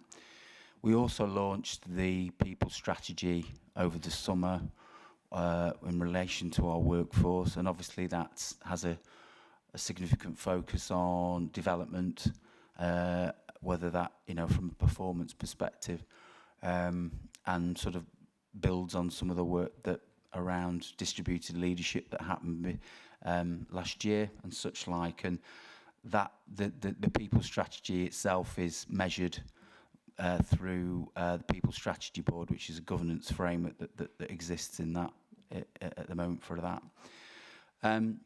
In terms of the other ways in which we will evaluate the impact, I think there is a governance framework around smarter working, which involves the Smarter Working Programme Board, which then reports into the Transformation Board as well, and CLT colleagues. And that's an opportunity in which we can measure impact, as well as, I think, all the other committees that exist within the governance structure of the council will give us strong indications around things like our KPIs, our performance in respect to the corporate plan and such like. So I think there are a large number of ways in which we are able to measure and assess the impact of performance within the council, which I think will give us that assurance that the council is, if the council isn't performing in a particular area, it'll give us the inquiry to go in deep dive and understand why that is. And I'm sure if in some cases it's a result of smarter working, then the opportunity will be there to intervene and change that sort of situation. But so I'm fairly assured from the Smarter Working project that we have the necessary ways and means of assessing performance of the council. I think you're quite right. I think it's too early at the moment. A good example is workforce metrics. I think Karen alluded to it before, but I could have gone into workforce metrics being a good measure of performance, but I don't think we've yet got into the normal world in terms of that, because COVID saw a significant reduction in sickness absence. It saw a significant reduction in turnover, a significant reduction in agency spend, and some of those indicators will give you an assessment of performance around the organisation. If you've got high turnover, high sickness, high agency spend, doesn't give you a good assurance that your organisation's performing particularly well, and that would have a negative impact on customers. At the moment, because of the COVID impact, I still don't feel we're in a position to use the workforce metrics and say everything's fine from a workforce perspective, because I still think we're in that sort of transient period, honeymoon period, like you called it. So I think it's, so in terms of answering the question, I think we've got all the relevant ways in which to measure performance within the organisation, whether that's smarter working or the outputs that we do. But I think in terms of the overall impact of smarter working, I still think there's more work to do. That's going to evolve, and we'll have that position to assess that in due course.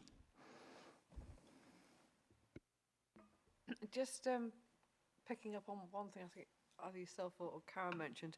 On your, you say you're doing the monthly one-to-one liaison with staff members. And you're sort of tying that into a point Ian made is about the skills of line managers, identifying where someone's got a problem. Because you can pick those things up when you have a face-to-face meeting with someone. It can be quite difficult on Microsoft Teams or Zoom when you don't have that sort of, you can't read somebody's body language quite so easily. I mean, we are, after all human beings, and we need some sort of contact with each other on a one-to-one basis. So I don't know how we get around that in terms of training of managers or having people coming into groups for that sort of training face-to-face on a regular plan basis. Thank you. People are now coming back in to work to do things like monthly supervisions, because obviously the facilities are available within the council now to book rooms to see people on a one-to-one basis. So that is starting to happen. I think in terms of the technology, having experienced of being a manager giving supervision or being a recipient of supervision, I think it works quite well, to be honest. So I think it's about I think managers who have previously been used to one-to-one supervision, giving supervision face-to-face, have had to adapt and change over the last sort of 18 months with Microsoft Teams. So I think that the hybrid approach of coming into work to do it if you wish, or Teams if you're comfortable with that, it will work fine. I think it's in terms of equipping leaders to say that to behave and lead in the right way. We have the relevant ways of doing that from our development, from the development that we offer. So I think for me, it's more about the culture within the organisation around understanding that the importance of a one-to-one supervision, because not all directorates have done that in the past, and I think it's getting used to that is a necessary mechanism of not only performance management but also compassionate and and looking at making sure your employee is well and doing okay, and that we can't support, and is there any way we can support them as well, because I think a caring, compassionate employer is also really important when it comes to Before I forget as well, you did mention when you started to talk to us, Tony, about contractual arrangements. Do we have to go back and revisit all the contracts of employment with this, or do we do an addendum to them? Because clearly this is changing our workforce terms and conditions, and we don't want to be caught having not enunciated that in the correct legal fashion should any problems arise later on. I.e., what you said for employee welfare, because people might think that wasn't, if we haven't got that in black and white, that might be a little bit of a weakness. Thank you. Yeah, no, it's a good question, and it was something we thought about 12 months ago about what our position was going to be as a council in respect of contractual terms and conditions.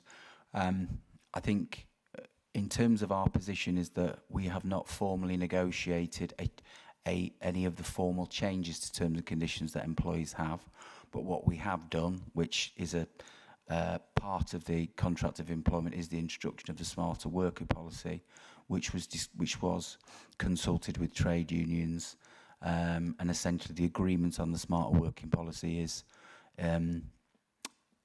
in all intents and purposes a collective agreement in terms of they are accepting this is the way of working, and so in terms of any further changes, the introduction of the policy is part of of the terms and conditions.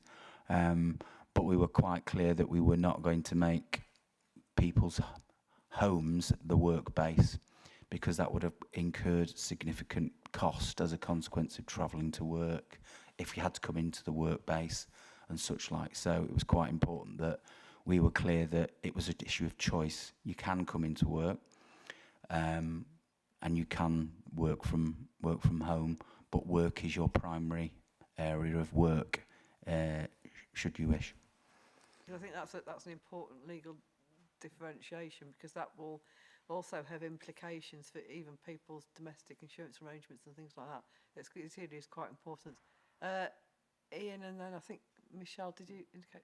No, you didn't. Sorry, could I just come on that one point specifically? I completely agree on the costing and the home working, home base, everything else is fine. The bit that I didn't hear in there was effectively the control or the decision, because he said you can choose to. What you haven't got in there is what's a reasonable management request, because there'll be times when the manager needs the individual to come into the office. It is about the balance of control within that. I mean, again, not for one now, but that balance of control about where that lies, I think is really important from my point of view, because effectively it is, you've almost gone from one extreme to the other. I have had the odd one or two occasions where we've had the debate, do you remember what we used to do pre-COVID?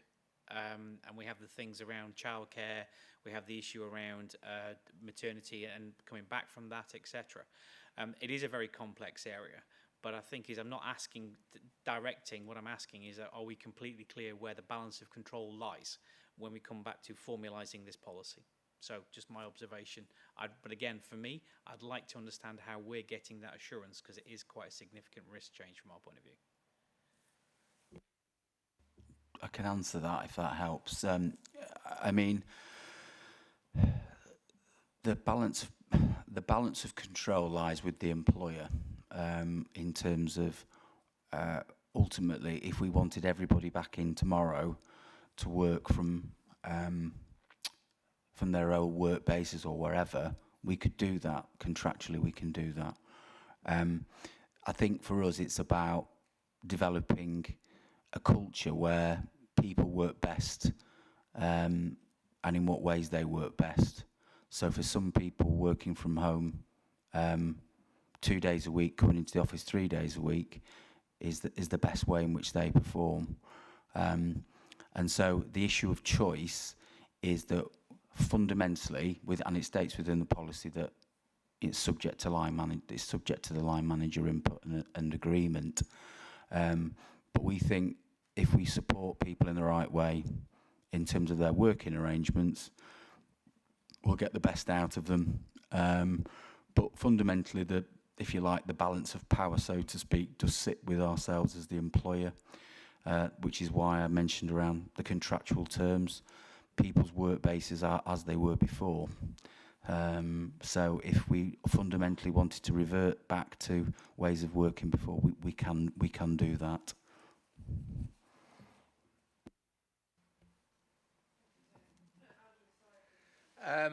Fascinating discussion, and I think I've got to remind myself, we are the Audit Committee, and there is a governance board for this initiative, which is an exciting initiative, and that's why we're so interested in it, actually.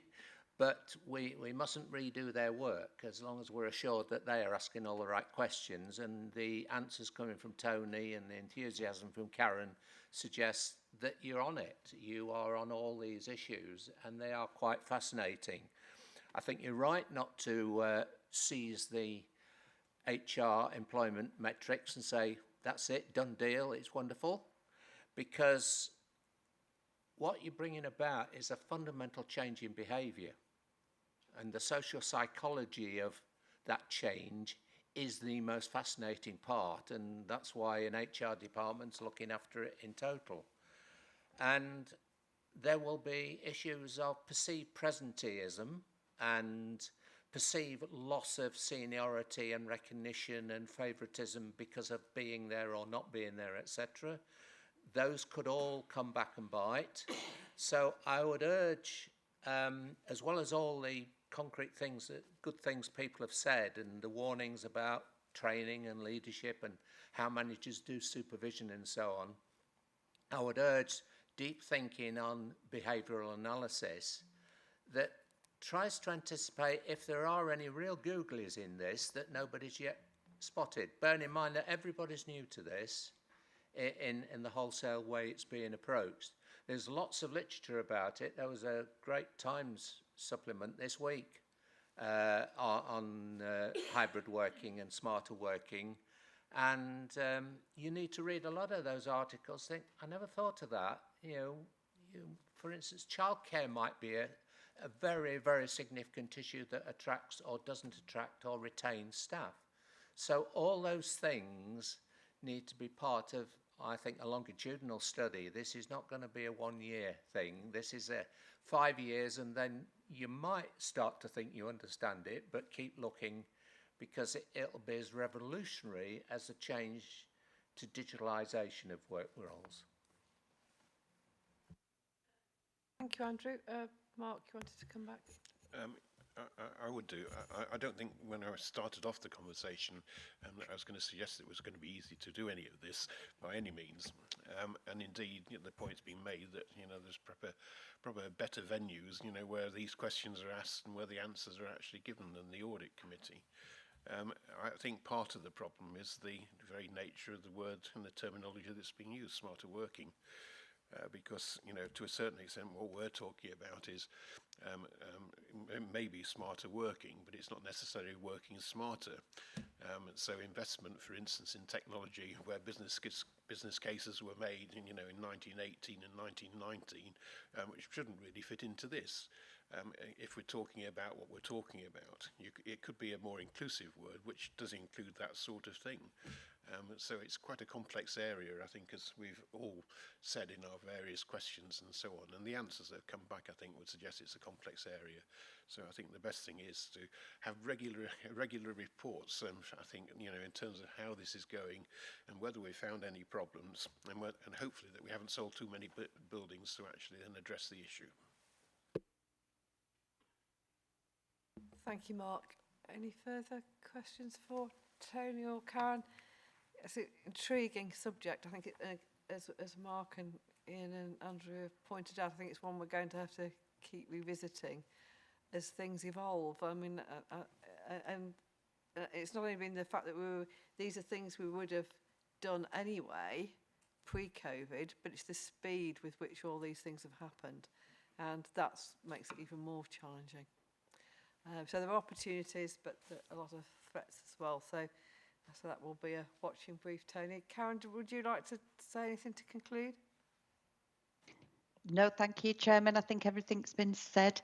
It is it's ever evolving, and it is exciting times because, like I've referred to, we've got the Power BI facility to monitor, but also it's the culture. This is really being owned by the corporate leadership team, and then coming through the assistant directors, heads of service, how we can look at what Lincolnshire County Council will look like going forward to really embrace technologies. Thank you. Thank you, Karen. Would you like to say anything further, Tony? You're happy to conclude there? No, I'm happy with that. Thank you. Okay. Well, I think the committee's view of the audit committee would be, we've taken the assurances today, but obviously we're going to keep a watching brief on that over time and see how things develop, shall we say, and we'll have an opportunity to bring this into context when we see the directors at our February meeting as well, because it will be something that will inform that discussion as well. So thank you to everyone for the debate. That's very informative. I think we've received that report, and Robert has clearly noted our comments and concerns as we've had that discussion. So thank you to everyone once again. So we'll, do I have a recommendation of proposer and seconder, please? The recommendation on this one? Second, thank you, Steve. All those in favour? Thank you very much. Okay, so we're moving on, I think, to our final report, which is our looking at our work programme. Lucy? Thank you, Chairman. So this paper just sets out the proposed agenda items for the next 2 committee meetings, and also keeps track of any actions that's been agreed, so the committee can just see progress with those. So you can see the key meeting in February covers the combined assurance, where you have the corporate leadership team, and we've also incorporated in previous feedback, you asked for this to be a one-item agenda. We've brought a couple of items in forward because of the timing of some of the external audit work. So there's a couple of additional items. One that would be linked to combined assurance around horizon scanning, which has been moved, but mainly it's your annual report. We needed to get to the final external audit reports to be able to give that full cycle of your terms of reference. So it's just really to give you that headlines of what you're proposing to look at, whether there's anything else that you would like the chair or vice chair to be considered in your agendas. March is always and going forward into June and July are always very busy agenda items. And so we pulled those through and given you the headlines for that. We have an item there around the integrated health and social care, which we keep track of. But basically, it's about the right time to have that on the agenda. So I will contact Glenn really to get an insight of when that's best to add value to the debate and the assurance framework around that, because that, again, is a bit ambiguous and uncertain at the moment. And then finally, one of the key things the chairman asked us to do was some of the lessons learned around the public interest reports and working with the Overview Scrutiny Management Board. So I'm working with Rob to get that scheduled into the new year. So hopefully you'll get another committee a request. We're looking to have that as a face-to-face workshop. So again, being COVID secure. And obviously that, again, looking at getting back to some normality in some of those debates. So we're looking to have that as an integrated workshop facilitated by myself and finance and with your colleagues from OSMB. So I think that's basically it, Chairman, if there's any comments.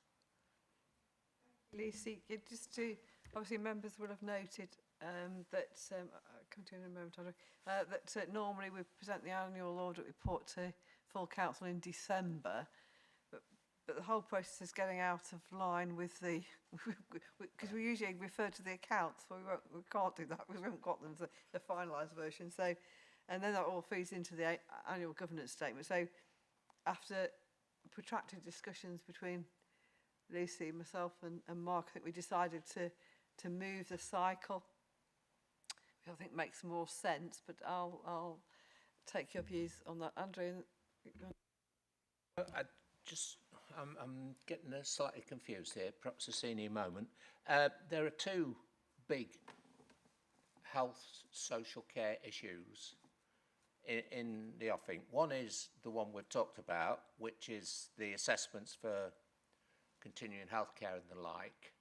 And then there's the reorganisation and creation of integrated care systems, which is the one, the footnote, I think. To some extent, the footnote one, it will happen anyway because there is a momentum about it that local place boards will have to be populated, the Health and Wellbeing Board will have new responsibilities and things like that. So, but the one that I'm most keen to get back here for challenge to the people who I think are probably at the root of the issue is the social care assessments. So when are we getting that? That's part of the internal audit plan, so that will be part of the progress report. So that will come back to you in March. Let me just check. The longer it goes on, Chairman, I fear that the debt's going to grow because I think the cause of the debt is fundamental systems of assessment, communication, etc. before it gets to financial control. So we're doing the progress report, but I think Michelle and the finance team are already working on the, so we can do, I'm sure, I don't know whether there's a briefing paper that you would like. So the debt position, we said earlier we'd been back as part of the combined assurance meeting in February with Glenn as part of the combined assurance. Obviously the internal audit financial assessments are absolutely crucial to the debt position. You're absolutely right. And the process of how we manage those is key. Lucy's just mentioning that the internal audit plan to do the work on the financial assessments as a separate internal audit. That's what will be coming back to you in March. Well, that's very assuring. But then the bigger one is, how does the county council play its fullest possible role and get the greatest combined system benefit out of an integrated care system? Now, if you've got the answer to that, you'd be well placed. Nobody knows that, but before things start getting set in concrete, and I don't know when the point is that the concrete mixer will be switched on, because it hasn't gone through Parliament yet, the county council needs to be attending all the right meetings and have the right chairmanships and things like that, etc., to ensure that it is truly a system-based approach to the health and well-being of the population of Lincolnshire. And that's a very, very big exam question, that one. But, and Glenn, of course, thinks about it every day, I should think. It's his future that he's orientating towards. So that will warrant quite a big debate, I think, when you choose to time it. I think that the wheels set in motion once the white papers, we're expecting 2 white papers, aren't we, hopefully before the end of the year. That will, I'm sure, set some wheels in motion. I think there's already wheels in motion that John Turner, I got that right, from the CCG, has been working really closely with the Chief Exec and Glenn about what the integrated care system means for Lincolnshire. So those, and John was at the last informal exec, so he's updating the informal exec group regularly. I suppose it's about, once we get more definition about what that means in terms of system-wide movement, we can report that back. Sorry to pour cold water on this parade, Chair, but there are 42 new integrated care systems. About 30 of them have had confirmation of the designate chair and chief exec. Lincolnshire has neither of those, despite having been through the process. Nobody knows why. The Secretary of State has chosen not to sign off on Lincolnshire. Health and Wellbeing Board then, Andrew? I think the key thing for us on your work plan is that we recognise that the Audit Committee needed some insight around the governance and oversight of that integrated care. I was going to bring John Turner and Glenn here in 2019, and it wasn't the right time. So it's been on a footnote to get that to come through. So the whole purpose was to share what that means in terms of governance and oversight for the Audit Committee. But it's about the timing. Everything, you know, obviously we've had the pandemic, but we will get, and it was working with John and Glenn to get that oversight and bring a paper for you, so you have a bit more insight. It's very difficult when it's a bit like nailing jelly to a wall at the moment. So it's about getting that information. But what I've done with the plan, or the forward plan, is not lose sight of it and keep that footnote, so you keep track of any changes in the committee, that we don't lose sight that it's something to have a look at. I just don't know when. The white paper comes out, we'll have some idea of where things are going.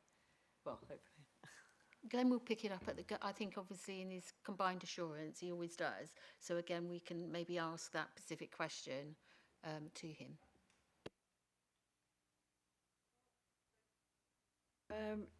Are we all happy to note and approve the work plan?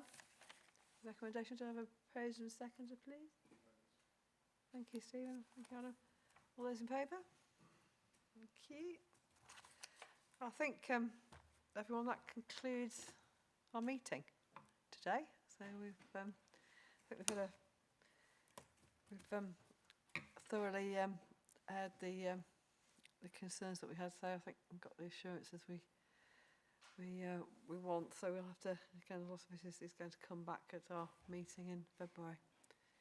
So it's a long time between now and February, but I'm sure it'll go very quickly, because I'm still with it. So we don't see you before. I hope everyone has a lovely Christmas, and that we're not snowed in at the end of the month, because it forecasts it being another 2010. I certainly hope not, but there we go. I don't want one of those.